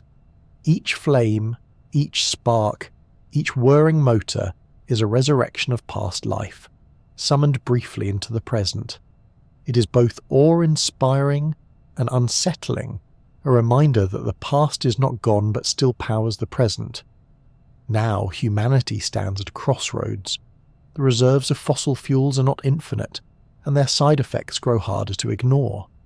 The atmosphere, once a silent background to life, now bears the imprint of every barrel of oil and ton of coal consumed. The energy debt compounds, and repayment comes not in money but in shifting ecosystems. The question is no longer whether fossil fuels can sustain us, but whether we can transition to new sources before the cost overwhelms the benefits. It is a humbling realization that the great engine of modern civilization was fueled by the quiet work of plants and plankton millions of years ago. They captured sunlight, died, and were buried, and in their remnants lay the key to industrial power. Humanity inherited their savings and spent them at dazzling speed. The story of fossil fuels is not just about progress in industry, but about the choices we make with energy and the debts those choices create. Coal, oil, and gas remain with us, still burning in power stations, still coursing through engines, still heating homes. But their story is shifting from triumph to cautionary tale. They remind us that energy, no matter how abundant it seems, is never free. It always carries a cost, whether in effort, in scarcity, or in the health of the world itself. The challenge before us is how to honour the wealth of ancient sunlight without exhausting the balance sheet of the future. Electricity is so woven into modern life that it is easy to forget how strange and remarkable it really is. Flick a switch, and a room is flooded with light.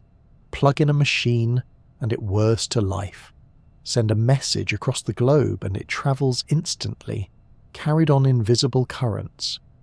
Of all the forms of energy, electricity has become the most flexible, the most obedient, and the most universal. It is the currency we can summon on demand, shaped into light, heat, motion, or information with effortless ease.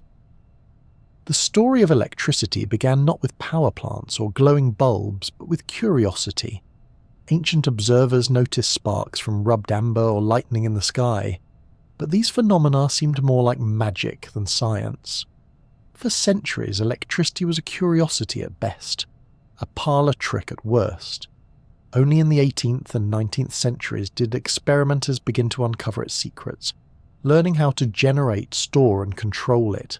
Once tamed, electricity transformed from spectacle to necessity, moving from laboratory demonstrations to the beating heart of civilization. The light bulb became the first great ambassador of this new energy. With a twist of wire and a filament glowing inside glass, night was banished at the command of a switch. No longer bound by the rhythms of sun and candle, people extended their waking hours into the night with clean, reliable light. Streets became safer, factories ran longer, and homes glowed with steady brightness. The light bulb was more than convenience. It was a symbol of progress, the visible glow of energy made domesticated and immediate. But electricity's real genius lies in its versatility. With the same current that illuminates a bulb, you can also turn a motor. Motors are perhaps the quiet workhorses of modernity, converting electrical energy into motion. They pump water, spin fans, run trains, and power assembly lines. Unlike steam engines, which required heat and vast amounts of fuel, electric motors delivered motion instantly and precisely. A small motor in a sewing machine or a massive one in a factory all run on the same invisible current. Electricity was not just a new form of energy, it was a new way of doing everything. Communication, too, was revolutionized. The telegraph carried dots and dashes across continents, shrinking vast distances into mere moments. The telephone turned electrical signals into human voices, binding cities, families, and nations together. Later, radio waves carried sound and music through the air, all powered by electrical currents flickering through circuits. What once took weeks of travel could now be achieved with the crackle of a line or the spin of a dial. Electricity made the world smaller, faster, and more connected. What made this possible was not just individual inventions, but the creation of the grid. Imagine a vast marketplace where energy is constantly traded, bought, and sold. But instead of coins, it is electrons moving down wires. Power plants act as suppliers, generating electricity from coal, oil, gas, water, wind, or the sun. Homes, businesses, and industries are consumers, drawing what they need. Between them lies the grid, an intricate network of wires, transformers, and substations that ensures the flow is balanced at every moment. The grid is one of humanity's most complex creations, a system so finely tuned that even slight imbalances can ripple through it. Yet for the user, it feels effortless. A flip of a switch, a push of a button, and the current is there, as though conjured from nowhere. Electricity's flexibility comes from its ability to be converted easily into other forms. Heat coils glow in ovens and toasters. Screens flicker with images. Computers calculate at unimaginable speeds. Magnetic fields spin turbines or drive speakers. Unlike other fuels, which are tied to specific uses, electricity is a universal currency that can be shaped to fit almost any need.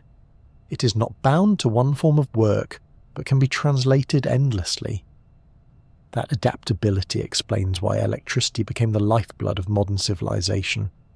Of course, electricity is not stored directly on a large scale, but generated as needed. This makes the grid a constantly moving economy, where supply must exactly meet demand. Too much electricity flooding the wires can cause blackouts. Too little, and the system falters. Engineers balance this dance every second of every day, adjusting power stations, rerouting flows, and smoothing peaks of demand. When millions of people switch on their kettles in the morning or televisions in the evening, the grid responds instantly, sending currents racing down copper lines to meet the call. It is a miracle of coordination, invisible yet indispensable. The spread of electricity also reshaped human behaviour. Nights lengthened as people read, worked, and socialised by electric light. Factories reorganised around assembly lines powered by motors rather than steam engines.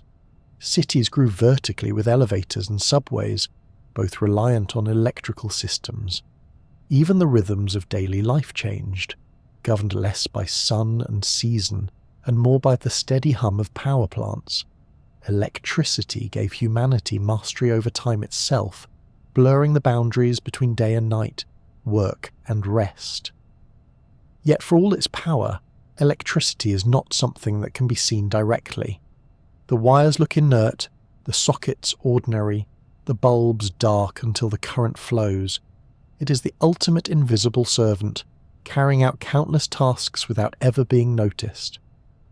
People may marvel at a glowing skyline or the flicker of neon, but the true wonder lies in the unseen rivers of electrons that keep the modern world alive. It is almost comical to think that this entire revolution depends on particles smaller than atoms, moving through metal at the push of a switch.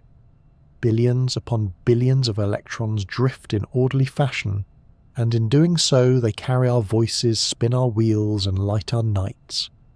Electricity is proof that the smallest things can yield the greatest transformations. The rise of electricity was not inevitable. It required vision, experimentation, and vast infrastructure. But once adopted, it became indispensable. Today, nearly every device, every comfort, every connection we enjoy rests upon this flexible current. It has become the most fluid and versatile energy currency ever devised, capable of being spent in countless ways. To walk through a modern city at night with its glowing towers and humming streets is to see electricity made visible. It is a reminder that behind every spark of light, every turning motor, every whispered call across oceans lies the same simple current, flowing tirelessly through wires. Electricity is energy on demand, the universal currency that has come to define the modern age, a quiet yet powerful force humming through the veins of civilization. When most people think of wealth, they imagine coins, paper bills, or digital numbers glowing on a screen. Yet beneath every economy of money lies another older economy that makes all others possible, the economy of energy. Calories, watts, and joules are the real coins of existence. Money may measure them, exchange them, or disguise them, but it cannot replace them. A vault full of gold cannot light a single lamp, move a single wheel, or feed a single mouth without energy behind it. In the end, true wealth is always rooted in energy. The parallel between money and energy is striking. Consider calories. They are the currency of the body, the small units that keep muscles moving and hearts beating. Spend too many without replenishing them, and you feel the pinch of hunger. Save them in excess, and they are stored away as fat reserves for leaner times. Coins in a pocket behave the same way. Too much spending leaves you empty-handed, while too much saving creates a different kind of burden. Energy in the body and money in the hand follow the same fundamental principle. Balance is everything. Watts and wealth share similar rhythms. A watt is simply a rate of doing work, a measurement of how quickly energy is spent. Wealth, in economic terms, often reflects the same concept, the ability to make things happen. A rich society is one that can build bridges, send ships across oceans, or power factories humming with production. But each of these feats requires energy. You cannot construct a cathedral with coins alone. You need the muscles of workers, the calories in their food, and the physical energy of wood, stone, and tools. You cannot run a factory with currency unless that money is exchanged for fuel to drive the machines. In this way, money is a proxy, a symbol that only has meaning when tied to energy. Throughout history, this connection has been obvious, even if rarely stated. Ancient economies measured wealth in grain, livestock, or land, all direct sources of energy. A sack of barley was both food and money, calories that could sustain labourers or be traded for other goods. Land was valued not as a patch of soil but as a solar collector, capable of producing crops year after year. Livestock were walking batteries, storing calories in their bodies and providing muscle power to plough fields or pull carts. Even when coins were minted from gold or silver, their worth often reflected the labour, the energy they could command. A coin bought bread, and bread was sunlight transformed into sustenance. As economies grew more abstract, the link became less visible, but no less real. Today, a paycheck is measured in numbers, but those numbers translate directly into energy use. A salary pays for electricity to power lights, fuel to move cars, and food to fill cupboards. Governments calculate GDP in financial terms, but what they are really tracking is the rate at which societies convert energy into goods, services, and infrastructure. Without energy, money is only decoration. The Industrial Revolution made this relationship impossible to ignore. Factories ran on coal, ships sailed on steam, and cities glowed with gas lamps. The wealth of nations was measured in tons of coal mined and barrels of oil drilled, because these directly determined how much production and power a society could unleash. A nation with abundant energy reserves was wealthy, no matter what its coinage looked like. Even wars were fought not only for territory but for the energy resources beneath it. Energy dictated wealth, and wealth pursued energy. This parallel economy also explains why energy efficiency is so valuable. To a household, reducing energy waste is like cutting unnecessary expenses. To a business, efficiency increases profit by delivering more work for less cost. And to a nation, using energy wisely stretches its wealth further. The pursuit of efficiency in engines, factories, and homes mirrors the pursuit of financial prudence in banks and budgets. Both are strategies for making limited resources achieve the greatest possible impact. It is tempting to imagine that money alone creates wealth, but history shows otherwise. A paper bill has no power on its own. Its worth lies in the energy it represents. A society flush with currency but without food, fuel, or electricity would quickly collapse. Conversely, a society with abundant energy sources, even with little formal currency, can thrive. Fields of grain, flowing rivers, or sunlit valleys provide more wealth than stacks of bills ever could. Energy is wealth in its most elemental form, because it is the capacity to make change happen. This perspective also helps explain modern anxieties. The stability of financial markets often hinges on the price of oil, gas, or electricity. When energy becomes scarce or expensive, the flow of money falters, because money is ultimately tied to energy's availability. Even digital economies, seemingly weightless and detached from physical limits, still rely on vast amounts of energy to power servers, networks, and devices. Every email, every streamed song, every cryptocurrency mined is underwritten by electricity humming through circuits. Digital wealth, too, rests upon real watts. There is a certain irony in how humans treat money and energy differently. We track every cent with precision, agonize over budgets, and tally accounts carefully, yet energy often slips past unnoticed. Light switches are flipped without thought, food is wasted without a second glance, engines idle with little concern. If energy is the true wealth, then humans are sometimes careless bankers, forgetting the value of what is being spent. And yet the poetry of this connection is undeniable. Every calorie you consume is sunlight filtered through plants, transformed into bread or fruit. Every watt that powers a lamp is a ripple of electrons, set in motion by turbines or solar panels. Behind the abstraction of money lies the real currency of the cosmos, moving ceaselessly through bodies, cities, and stars. To think of wealth in terms of energy is to strip away the illusion and see the world as it is. A network of exchanges where value is measured in motion, heat, and light. Perhaps the most humbling truth is this: no matter how large the fortune, no one can buy a single extra joule of energy that does not exist. Money can rearrange who has access to energy, but it cannot summon new energy into being. The ultimate constraint on wealth is not the size of a bank account, but the availability of energy to be harnessed. This is why civilizations have risen and fallen with their access to fertile land, forests, coal or oil. Money may shift hands, but energy writes the rules. In the end, money is a symbol, a tool for managing exchanges between people.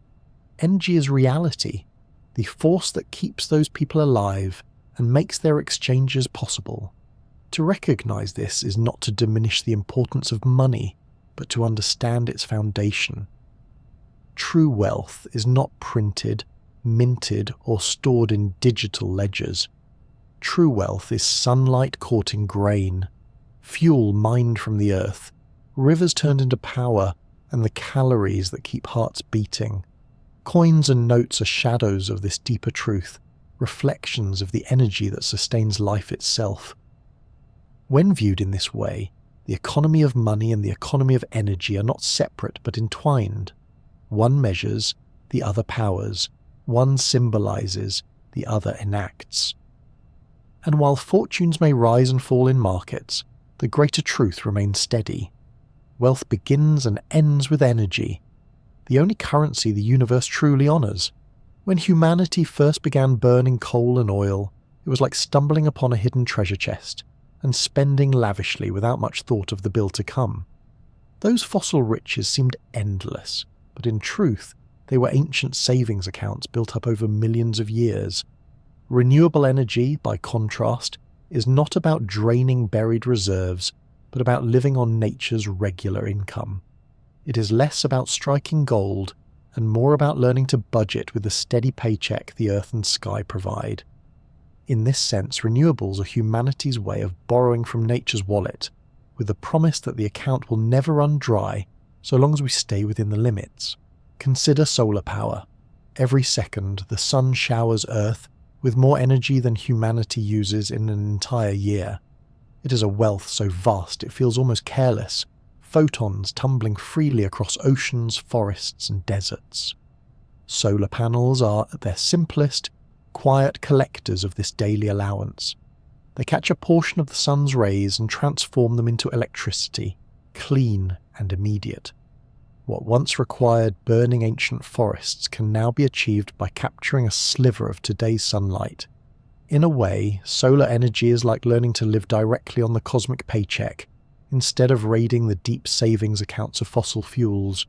Wind, too, is solar energy in disguise. It begins with sunlight unevenly heating the earth, creating pressure differences that set air in motion. For countless generations, humans harnessed this invisible force with sails, letting the wind carry them across seas. Later, they built windmills, grinding grain or pumping water with blades that turned patiently under the sky. Today's turbines are simply grander versions of these old machines. Their enormous blades sweeping circles across the landscape, turning gusts into gigawatts. Each spin is a reminder that the atmosphere itself is alive with energy, freely available to anyone clever enough to catch it. Hydropower tells a similar story of patience and balance. Rain falls, rivers flow, and water gathers in vast reservoirs.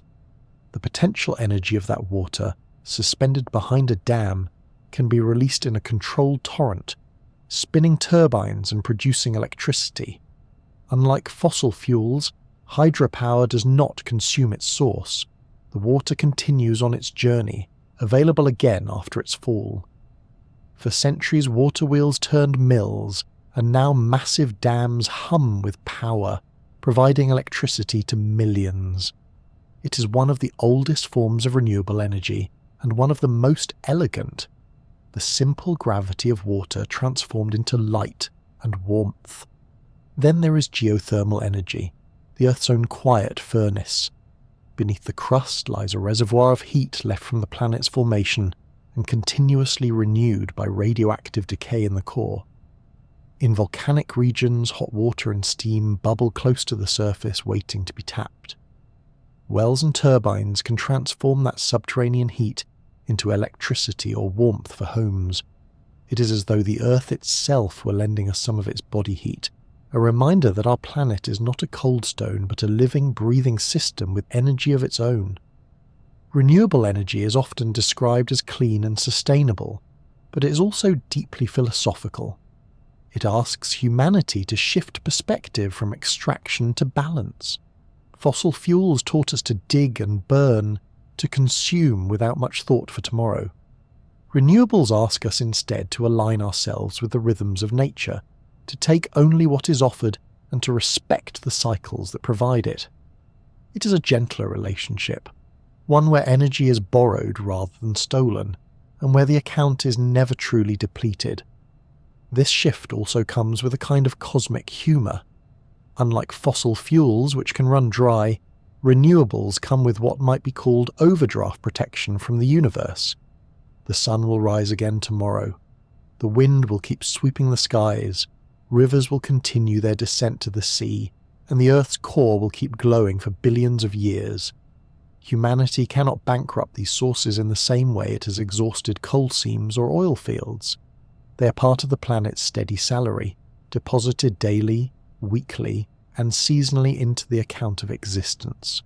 The trick lies in learning to use them wisely, matching our consumption to the flow. That balance, however, is not always simple. The sun sets each night, winds can fall still, rivers shift with droughts, and geothermal heat is not equally available everywhere. Renewable energy requires not only capture but also clever storage, finding ways to save today's sunlight for use at midnight or tomorrow's wind for a still afternoon. Batteries, pumped reservoirs, and smart grids are the financial planners of this new energy economy, smoothing out the ups and downs of nature's income. Just as a household saves surplus earnings to cover lean times, humanity must learn to store and share renewable wealth. Culturally, the turn to renewables is also a return to older wisdom.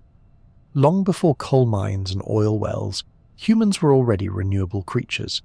They sailed by the wind, warmed themselves by the sun, and ground grain with flowing water. The shift now is not entirely new, but it is larger in scale and guided by science. It is a blending of ancient practices with modern technology, a reminder that the answers we need have often been with us all along. The beauty of renewables lies not only in their practicality but in their symbolism. To stand beneath a wind turbine is to feel the sky itself moving a machine. To sit in a house powered by solar panels is to know that the star overhead has become your silent partner. To walk along a river beside a dam is to witness gravity's pull, turned into the glow of a lamp. To rest in a geothermal spa is to feel the pulse of the planet itself warming your skin. These are not distant or abstract sources. They are immediate, intimate, and deeply connected to the world we inhabit. Perhaps the most calming thought is that renewable energy ties humanity's future back into the grand cycles of Earth. It suggests a way of living not as a reckless spender of ancient fortunes, but as a participant in nature's ongoing rhythms. Sunlight, wind, water, and heat are the incomes we can count on, the steady flows that promise abundance if treated with care. They remind us that wealth is not always something to be hoarded or extracted, but something to be shared, renewed, and balanced. To think of renewable energy is to think of a partnership, not conquest, but cooperation. It is the art of aligning our needs with the endless currents that already flow through the world. And while humanity has often treated energy as a resource to exploit, renewables invite us to see it as a gift to borrow, use and return gracefully. In this sense, they are not just technologies but philosophies, reminders that the truest wealth is found not in depletion but in harmony with the planet that sustains us. Every moment of your life, whether you're running a marathon or lying perfectly still, your body is balancing an energy budget. Each breath, each heartbeat, each flicker of thought requires fuel. The food you eat and the air you breathe are continuously transformed into energy, distributed through intricate pathways, and spent on everything from moving muscles to repairing cells.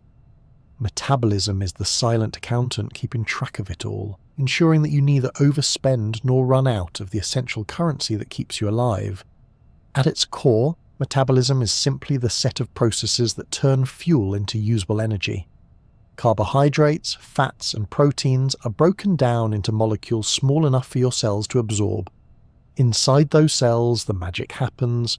Glucose is converted into ATP, that tiny coin of energy that powers everything from blinking an eye to dreaming at night. Every bite of bread or sip of milk is broken down, piece by piece, into these cellular coins, which are then spent in astonishing numbers every second.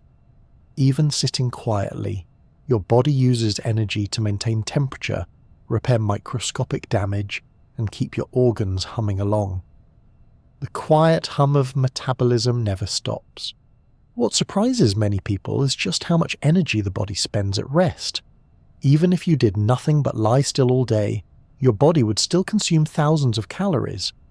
This baseline, called your resting metabolic rate, pays for the essentials: pumping blood, breathing, digesting, balancing ions across membranes and repairing tissues. You're like a city that never sleeps, with lights glowing in the background, water running through pipes, and maintenance crews working quietly behind the scenes. Movement and exercise add to this, of course, but the majority of your energy is spent on simply keeping the body alive and balanced.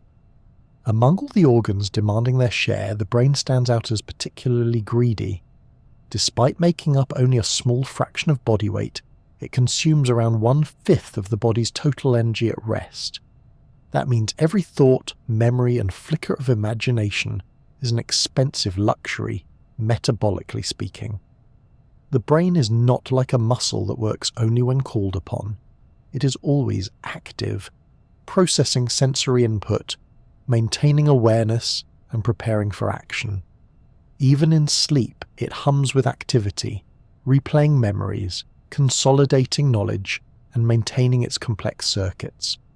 The price of consciousness, it seems, is a constant appetite for energy. The reason for this high demand lies in how neurons work. Each signal sent across a neural circuit depends on the movement of charged ions across membranes. These tiny shifts require pumps that consume ATP in staggering numbers.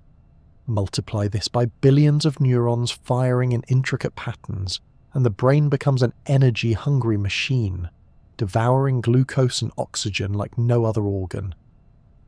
That foggy feeling when you skip a meal is not just mood. It is the brain demanding its payment in fuel, reminding you that even kings of thought are beholden to biology.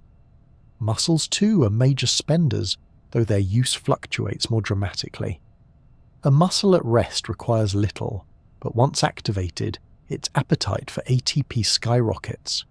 Sprinting, lifting, or even holding a posture drains cellular wallets quickly, which is why fatigue sets in when energy cannot be replenished fast enough. Endurance training teaches muscles to use fuel more efficiently, but no matter how trained, the rule remains. Movement costs energy, and the harder you move, the higher the price. Energy in the body is not only about how much you spend, but how well you manage it. That is where sleep enters the picture. Far from being wasted time, sleep is one of the body's cleverest budgeting strategies. During the day, energy is spent freely, with the brain in overdrive and the body in constant activity. At night, systems slow down, demand eases, and resources are redirected toward repair and recovery. Proteins are rebuilt, memories are consolidated, and the immune system rallies. Sleep is like a nightly audit, balancing the books and preparing the body for another day of spending. Without sleep, the system falters.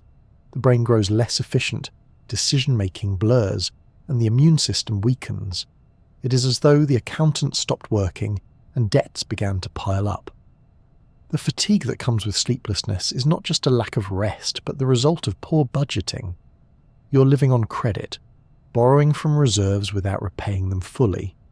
Eventually, like any system running on deficit, the body demands repayment in the form of deep, unavoidable sleep.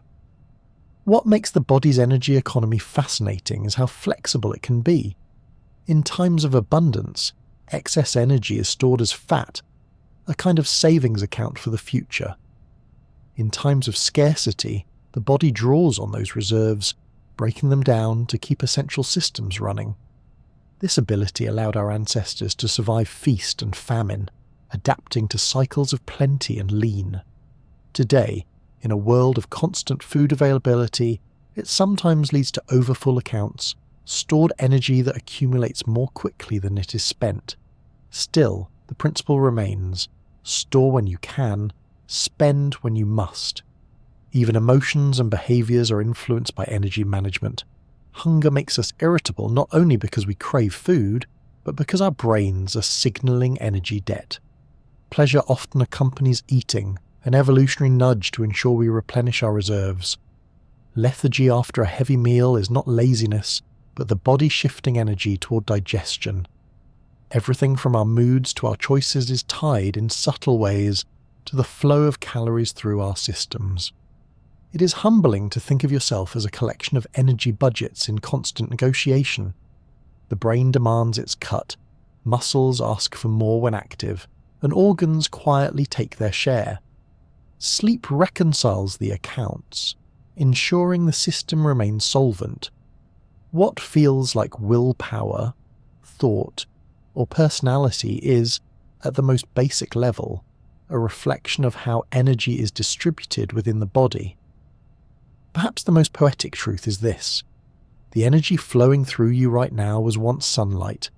Plants captured it, storing it in sugars and grains. You consumed it, transformed it, and now spend it as thoughts, movements, and dreams. Your body is both spender and investor, balancing a budget that began with the star in the sky. Every step you take, every word you speak, every night you rest is part of this ceaseless economy. To live is to manage energy. To thrive is to spend it wisely, honouring the hidden accountants of metabolism, the tireless hunger of the brain, and the restorative audits of sleep. You're not just a body or a mind, but a living marketplace, a flowing economy of sunlight transformed, spent, and renewed. And in the end, every heartbeat is both a withdrawal and a reminder that the account is still open, still flowing, still rich with the energy of life. Energy is not just a concept of physics or biology. It flows through our cultures, our rituals, and even the words we choose every day. Language is littered with metaphors drawn from energy, so much so that we barely notice them. We speak of people as powerful or powerless, of situations as draining or energizing, of ideas sparking, igniting, or burning out. We describe leaders as having strength, friends as giving us a boost, and adversities as weighing us down. Without thinking, we borrow the vocabulary of energy to describe our lives, because in some way it feels closest to truth. The word currency itself is a perfect example. In finance, currency is money that circulates, but its root is the idea of flow, of something moving steadily like a current in water or electricity. To call energy a currency is not only poetic, but deeply accurate, since both money and energy move through systems exchanged and transformed, never static for long. Similarly, the word power slips easily between meanings. It can describe the strength of a machine, the influence of a person, or the wattage of a bulb. Strength, force, vitality. These are all ways of recognizing that at the heart of human experience lies the need for energy to act, to persist, to change the world around us. Cultures have always understood this, long before the scientific language of joules and calories existed. Ancient myths are filled with gods of the sun, fire, wind, and water, embodiments of natural forces that sustained or threatened human survival. Rituals often centered on maintaining balance with these energies, whether through offerings to ensure a good harvest or dances to cool down rain. Fire in particular was sacred in countless traditions. To keep a flame burning was to keep life itself alive. Even today, candles at ceremonies or eternal flames at memorials carry the same symbolism: energy as a sign of continuity, presence, and spirit. Stories too are woven with the imagery of energy. Heroes draw strength for impossible tasks, villains are often consumed by dark or destructive power, and transformations are marked by bursts of light or fire. In folklore, energy is rarely abstract. It is visceral, lightning bolts hurled by gods, sacred flames that cannot be extinguished, life forces that flow through the body. These images resonate because they tap into something universal, the recognition that without energy, nothing moves, nothing grows, nothing continues. Even in everyday speech, energy metaphors shape how we understand ourselves and others.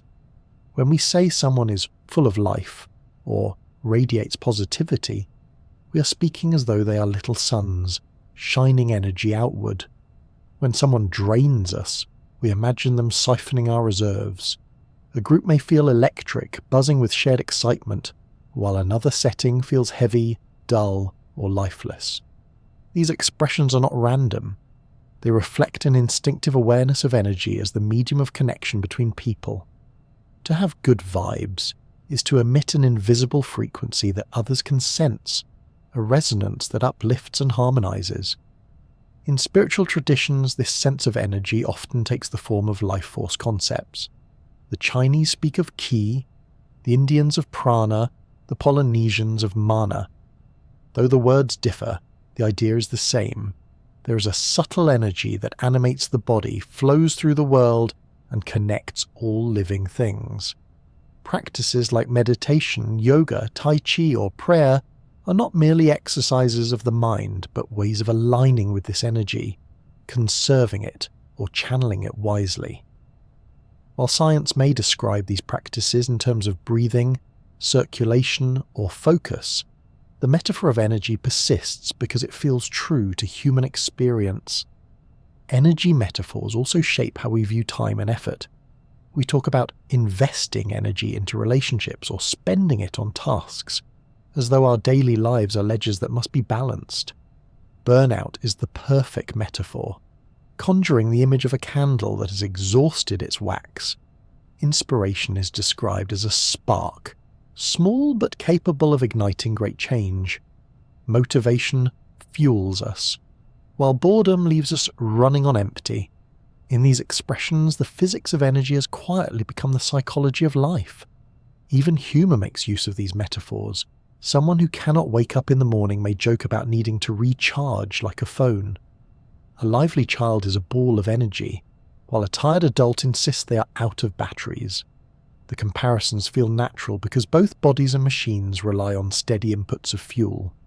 Whether in jest or sincerity, these expressions remind us of the deep connection between energy and vitality. Rituals and celebrations across the world echo this theme. Festivals of light, from Diwali to Hanukkah to Christmas, celebrate not just the triumph of brightness over darkness, but the persistence of energy through adversity. The lighting of candles, lanterns, or fires is a shared gesture across cultures, symbolizing hope, renewal, and the flow of life. In dances and ceremonies, the physical outpouring of energy becomes a communal act, a way of aligning many bodies into a single rhythm. The joy of such moments comes not only from the activity itself, but from the sense of shared energy moving through the group. Perhaps the most modern extension of this cultural fascination is the way we talk about electricity in human terms. A performer lights up the stage. A relationship has chemistry. A conversation sparks. Cities at night are described as vibrant or pulsating, their glowing grids resembling the synapses of a giant brain. Even our digital lives are drenched in energy language. Connections, signals, wireless waves carrying thoughts, and images like invisible currents. The metaphors are so natural that we hardly pause to notice them. Why does energy hold such sway over language and culture? Perhaps because it is the one thing that is both invisible and undeniable.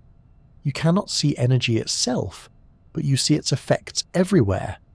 In the flicker of a flame, the crash of waves, the laughter of friends, or the exhaustion after effort. Energy is what makes existence dynamic rather than static. To live is to be in motion, and to be in motion is to be filled with energy. It is no wonder we reach for it as the model for so much of what we feel and believe. In the end, energy in culture is more than metaphor. It is a mirror of how people perceive the world and themselves, whether in myths of gods hurling lightning, in candles glowing at vigils, in words about sparks and vibes, or in the language of power and strength. Energy remains the quiet thread binding human experience. It is the force that fuels not just our bodies and machines, but our imaginations, our rituals, and our stories. To say someone has good vibes may sound casual, but it is in fact a recognition of something profound, that energy flows between us, shaping not only how we live, but how we understand life itself. Energy does not belong only to life on Earth. It moves on scales so vast that even the grandest human economies seem like pocket change. The universe itself is a theatre of energy flows, from the faint whispers of cosmic background radiation to the violent brilliance of exploding stars. To see the cosmos clearly is to recognize that energy is its language, its currency, its pulse. Stars, galaxies, and black holes all participate in a cosmic economy that has been unfolding for billions of years. Consider a star. To the eye, it may seem like a point of steady light, but in truth, it is a nuclear bank, a vault where hydrogen atoms are constantly fused into helium. This fusion releases extraordinary amounts of energy, radiating outward as light and heat. Our own sun, modest compared to many stars, pours out more energy every second than humanity has consumed in all of history. And it has done so for billions of years without pause. Stars are not burning in the ordinary sense, they are engines of nuclear alchemy, taking the simplest element in the universe and turning it into the wealth that fuels planets, life, and everything we see. This stellar banking system is remarkably balanced. Gravity pulls inward, trying to collapse the star, while the outward pressure of released energy holds it up. As long as there is fuel to fuse, the star remains stable, a glowing sphere suspended between collapse and explosion. The sun is in this middle age of stellar economics, steadily spending its hydrogen reserves. Larger stars, though, are spendthrifts. They burn through their accounts far faster, glowing brighter but living shorter lives. Small stars like red dwarfs are frugal, sipping at their hydrogen so slowly that they may last for trillions of years. Each star's lifespan is a reflection of its energy habits, its budgeting style in the grand cosmic ledger. Eventually, however, every star must face insolvency. When the hydrogen runs low, the balance tips. The core contracts, temperatures soar, and new fusion processes ignite, producing heavier elements. The star swells into a red giant, shedding layers into space. For smaller stars, the end is quiet. They exhale their outer shells into glowing nebulae, leaving behind dense white dwarfs. But for massive stars, the finale is nothing short of spectacular, a supernova, the ultimate cosmic spending spree. A supernova releases more energy in a few weeks than the Sun will emit in its entire lifetime. The explosion hurls material across space, scattering elements forged in the star's heart: carbon, oxygen, iron, and beyond. These are the ingredients of planets, oceans, and living beings. In this sense, supernovae are not wasteful extravagances but essential investments. They seed the cosmos with raw materials for future worlds: the iron in your blood, the calcium in your bones, the oxygen you breathe were all minted in the nuclear accounts of ancient stars and distributed by their final, extravagant outbursts. Every living body is proof that cosmic energy does not vanish but circulates endlessly, changing form and purpose.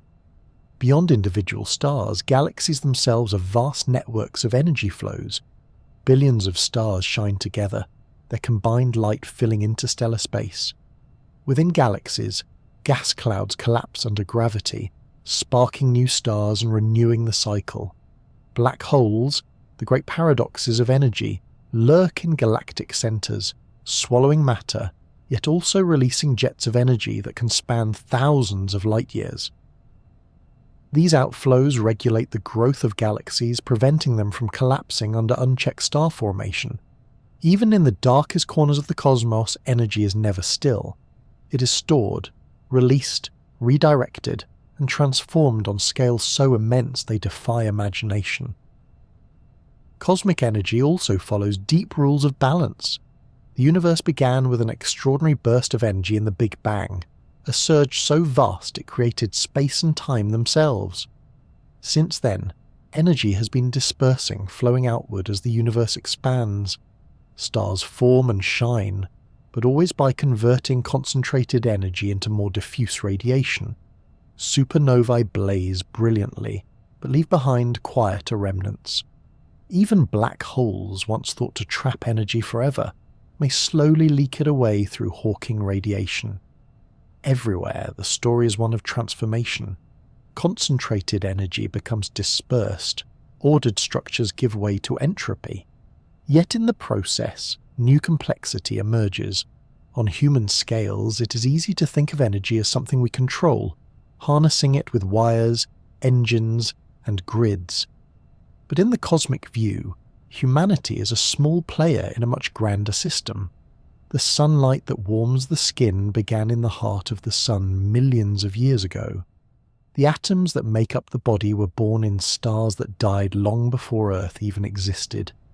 The energy flowing through every thought and breath is a continuation of flows that began at the dawn of the universe.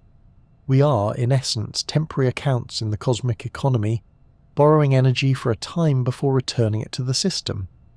There is something both humbling and uplifting in this realization. The stars above are not distant ornaments, but participants in the same energy dance that sustains us. Their nuclear banks fund the possibility of life. Their explosions spread the wealth of elements. Their light journeys across unimaginable distances to touch our retinas. The cosmos is not silent, but filled with exchanges, transactions, and flows, all governed by the quiet rule that energy cannot be created or destroyed, only changed. If supernovae are the fireworks of cosmic spending, then galaxies are the markets, and the universe itself is the ledger. It tracks every joule, every photon, every burst and whisper. From the first light after the Big Bang to the glow of distant quasars, energy is the universal currency, flowing ceaselessly, shaping worlds, and weaving existence itself. The deep balance of cosmic energy reminds us that we are part of this flow, not apart from it. Our lives are local expressions of a universal principle, small yet connected to the greatest of scales. To look up at the night sky is to see energy in motion, past and present layered together. Each star is a glowing account book, each nebula a deposit of potential, each black hole a strange and paradoxical vault. The cosmos is alive with energy flows, and we are among the countless beneficiaries. To exist at all is to participate in this economy, to borrow a little starlight, spend it on the acts of living, and eventually return it to the grand circulation of the universe. In the story of energy, there is one rule that is never broken. Entropy always increases. It is the quiet law written into the fabric of the universe, the one that ensures order gives way to disorder, that concentrated energy disperses, and that every flame eventually flickers out. In physics, entropy is often described as disorder, but it may be easier to think of it as the gradual draining of the cosmic budget. Each transaction spends a little more of the useful energy until, in the very far future, there is nothing left to spend. At first, this idea may sound unsettling. The thought that the universe itself has an ending, not with a bang but with a gentle sigh, can feel strange. But the concept of heat death, the ultimate balancing of the energy books, is less about destruction and more about inevitability. It is not fire and collapse, but a quiet evening of the cosmos, when all usable energy has been shared, exchanged, and smoothed into evenness. Right now, the universe is busy with transactions. Stars fuse hydrogen, pouring out light. Supernovae explode, scattering elements. Black holes spin and galaxies glow. Everywhere, energy flows from places of concentration to places of emptiness. But each of these flows is also a loss. When energy is transformed, some of it slips into forms less useful for work, dissipating as heat, spreading as faint radiation. The second law of thermodynamics guarantees this outcome.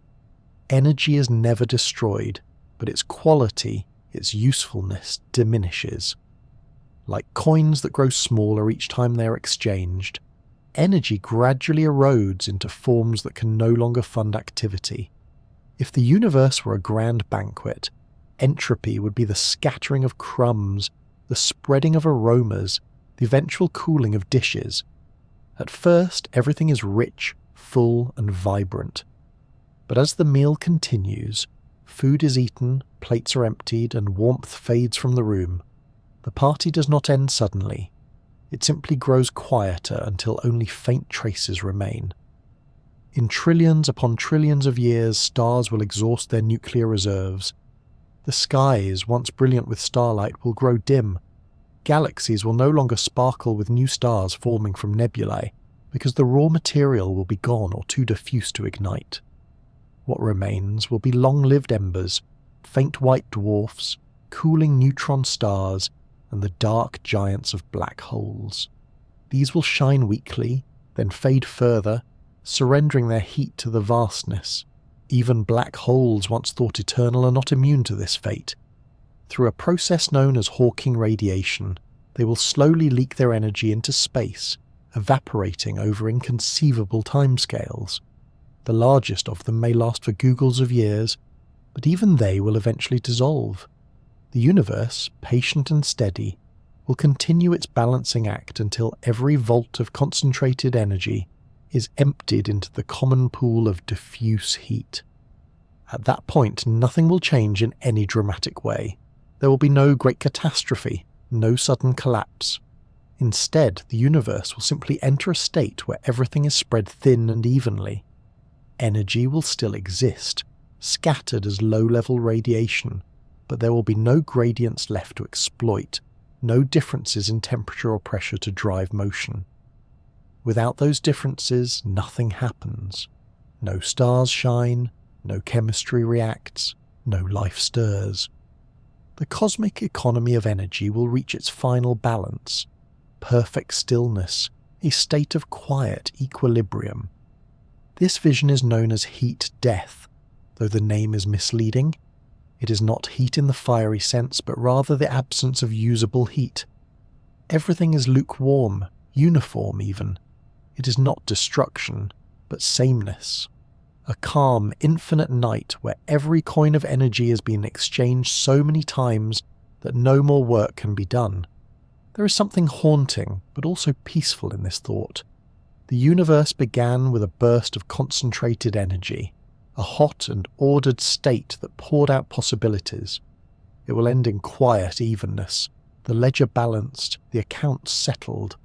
Every star that ever burned, every planet that ever spun, every life that ever blossomed will have been part of the great spending spree of existence. In the end, All of it contributes to the final balance. For human minds trained to think in years or centuries, these timescales are almost impossible to imagine. The numbers stretch beyond comprehension. But perhaps that is where the gentleness lies. Heat death is not something to fear, because it is so far beyond the reach of our world, our species, even our galaxy.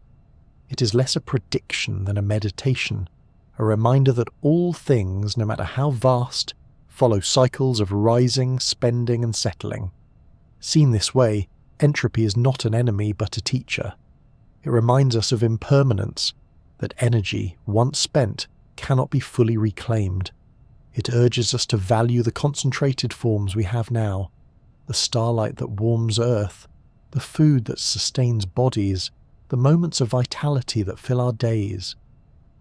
The knowledge that everything drifts toward evenness gives poignancy to the brightness of the present.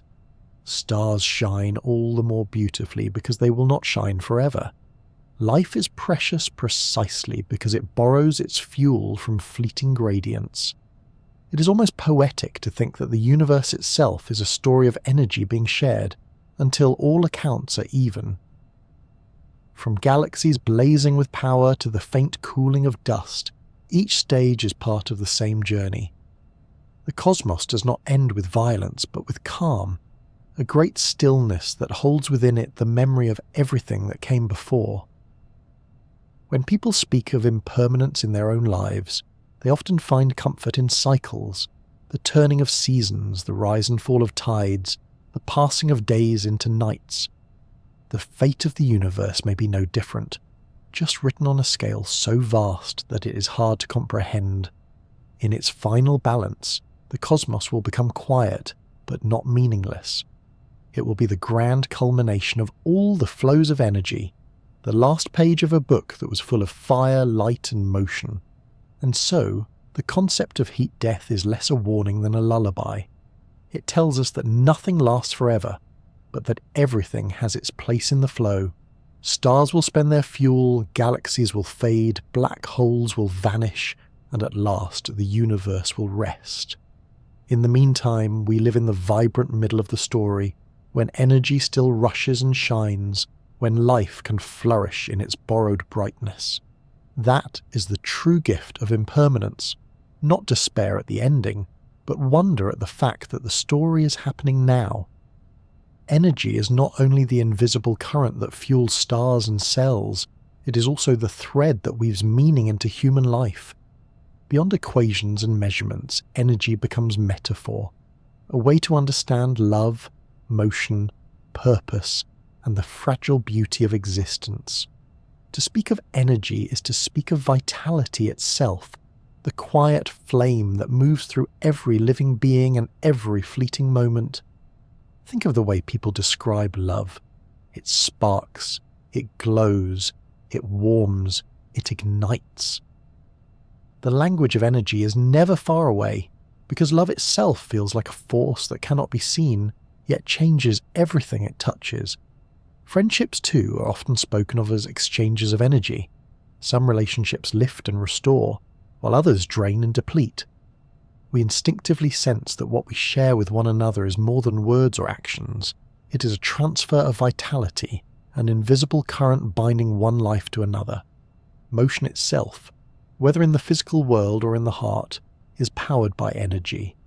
A bird lifts from the branch and arcs across the sky, its wings beating with the power of sunlight transformed into muscle. A dancer spins across a stage, body alive with grace that seems to defy weight.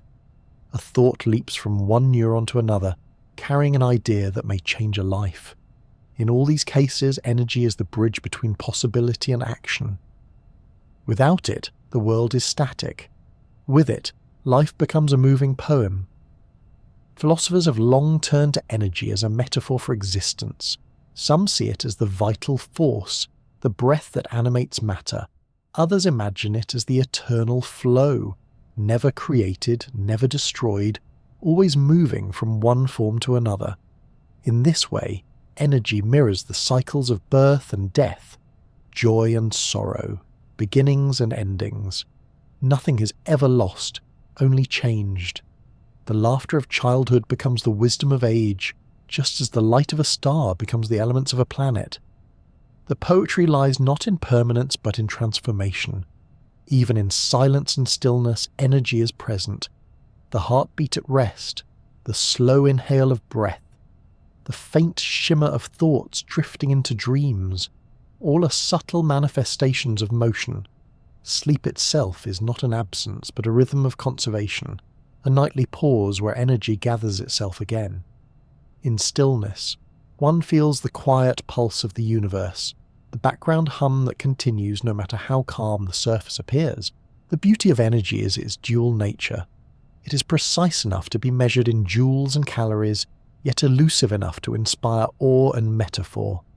It is as real as the electricity in a lamp, and as intangible as the warmth of kindness shared between friends. It is the reason stars shine, and the reason people say someone lights up a room. Energy bridges science and poetry, existing comfortably in both. Perhaps this is why energy often feels like a mirror for the soul. When people say they feel drained, they are describing more than fatigue. They are acknowledging a deeper emptiness, a dimming of inner light. When they say they feel energized, they mean more than physical stamina. They are recognizing a surge of possibility, a brightness that colors everything they do.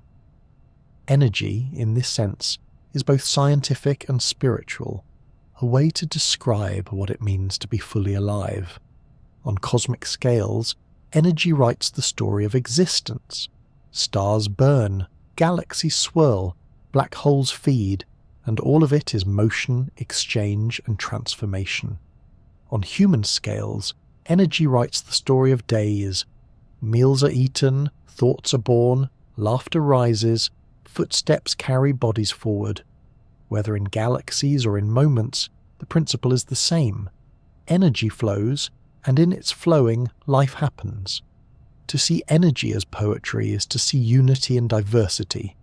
The glow of fireflies in a summer night, the rush of waves against the shore, the spark of inspiration that changes a life's direction. All are expressions of the same underlying force. Energy is not separate from us, it is us. The body is sunlight rearranged, the mind is electrical storms in miniature, the heart is a rhythmic engine that never ceases its beat. Every gesture, every smile, every breath is the spending of energy that began in stars long ago. There is also comfort in the thought that energy never dies. When a flame burns out, its heat is not gone but dispersed into the air. When a life ends, the energy that sustained it returns to the broader flow, recycled into soil, air, and memory. The forms change, but the current continues. This continuity can be seen not as loss, but as a gentle reassurance. Nothing is wasted, nothing is lost, everything is part of the greater circulation of existence. If the universe is, one day, destined for stillness, then perhaps that final balance is not tragedy, but peace. Until then, the poetry of energy is found in the way stars blaze, planets orbit, and hearts continue their steady rhythm. Life is the momentary borrowing of that current, a brief but astonishing chance to feel the warmth of sunlight, the rush of wind, the comfort of connection. To exist at all is to participate in this luminous exchange. And so, when people speak of energy in metaphor, they are not being fanciful. They are reaching for the deepest truth available, that everything we love, everything we know, everything we are is woven from the same invisible flow. Energy is not just the power of physics, it is the quiet music of existence, the fire in stars, the spark in love, the motion in every breath. To recognize this is to close the story not with fear or loss, but with calm awe, a recognition that we are part of something vast, endless, and beautifully alive. Energy has carried us from the flicker of firelight to the glow of galaxies. Through every chapter of existence it has appeared under different names: warmth, light, motion, life, power. Yet at its heart it has always been the same. It is the single thread running through everything, the one true universal currency that binds together atoms, stars, and souls. To speak of energy is to speak of the universe's most honest account book, the flow that balances every action with consequence, every exchange with transformation. From the very first spark after the birth of the cosmos, energy has been in motion. It expanded with space itself, scattering into matter and radiation, forming stars that fused elements and scattering those elements again in great cosmic fireworks. The planets, the oceans, the trees, and even the air we breathe are products of this endless circulation. On Earth, sunlight falls upon green leaves, captured and transformed into sugars. Those sugars fuel bodies, thoughts, and actions, and then return eventually to soil and sky. The cycle is ceaseless, the current unbroken. Humanity has learned to name and measure this flow, to budget and harness it, to celebrate and even abuse it.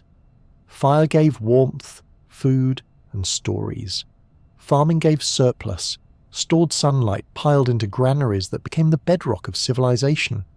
Fossil fuels opened vaults of ancient energy, powering machines and cities, but leaving behind debts that still ripple through climate and sea.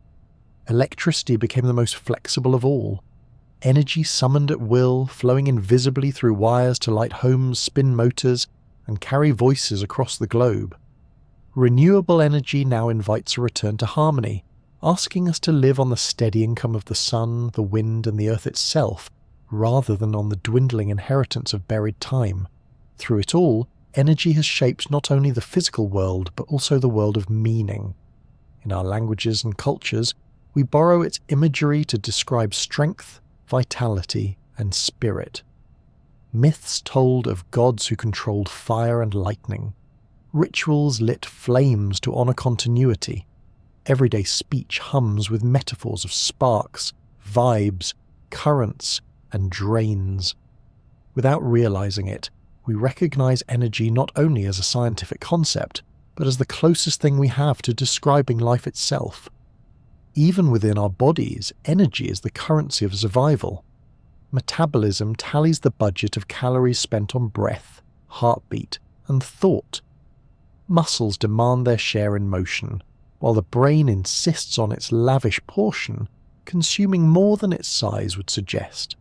Sleep restores balance, the nightly audit that keeps accounts from running into deficit.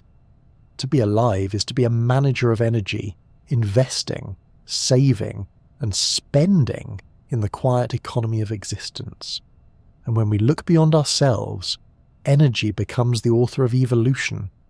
Creatures great and small are shaped by its demands. Dinosaurs stretching necks to graze high trees, hummingbirds whirring at impossible speeds, humans learning to cook and farm and share. All are reflections of how life negotiates its energy budgets. Survival has never been about brute strength alone, but about efficiency, about the art of spending no more than what can be earned. The cosmos, too, is ruled by the same law. Stars are nuclear banks. Galaxies are markets of exchange. Supernovae are extravagant bursts of spending that enrich the universe with new wealth.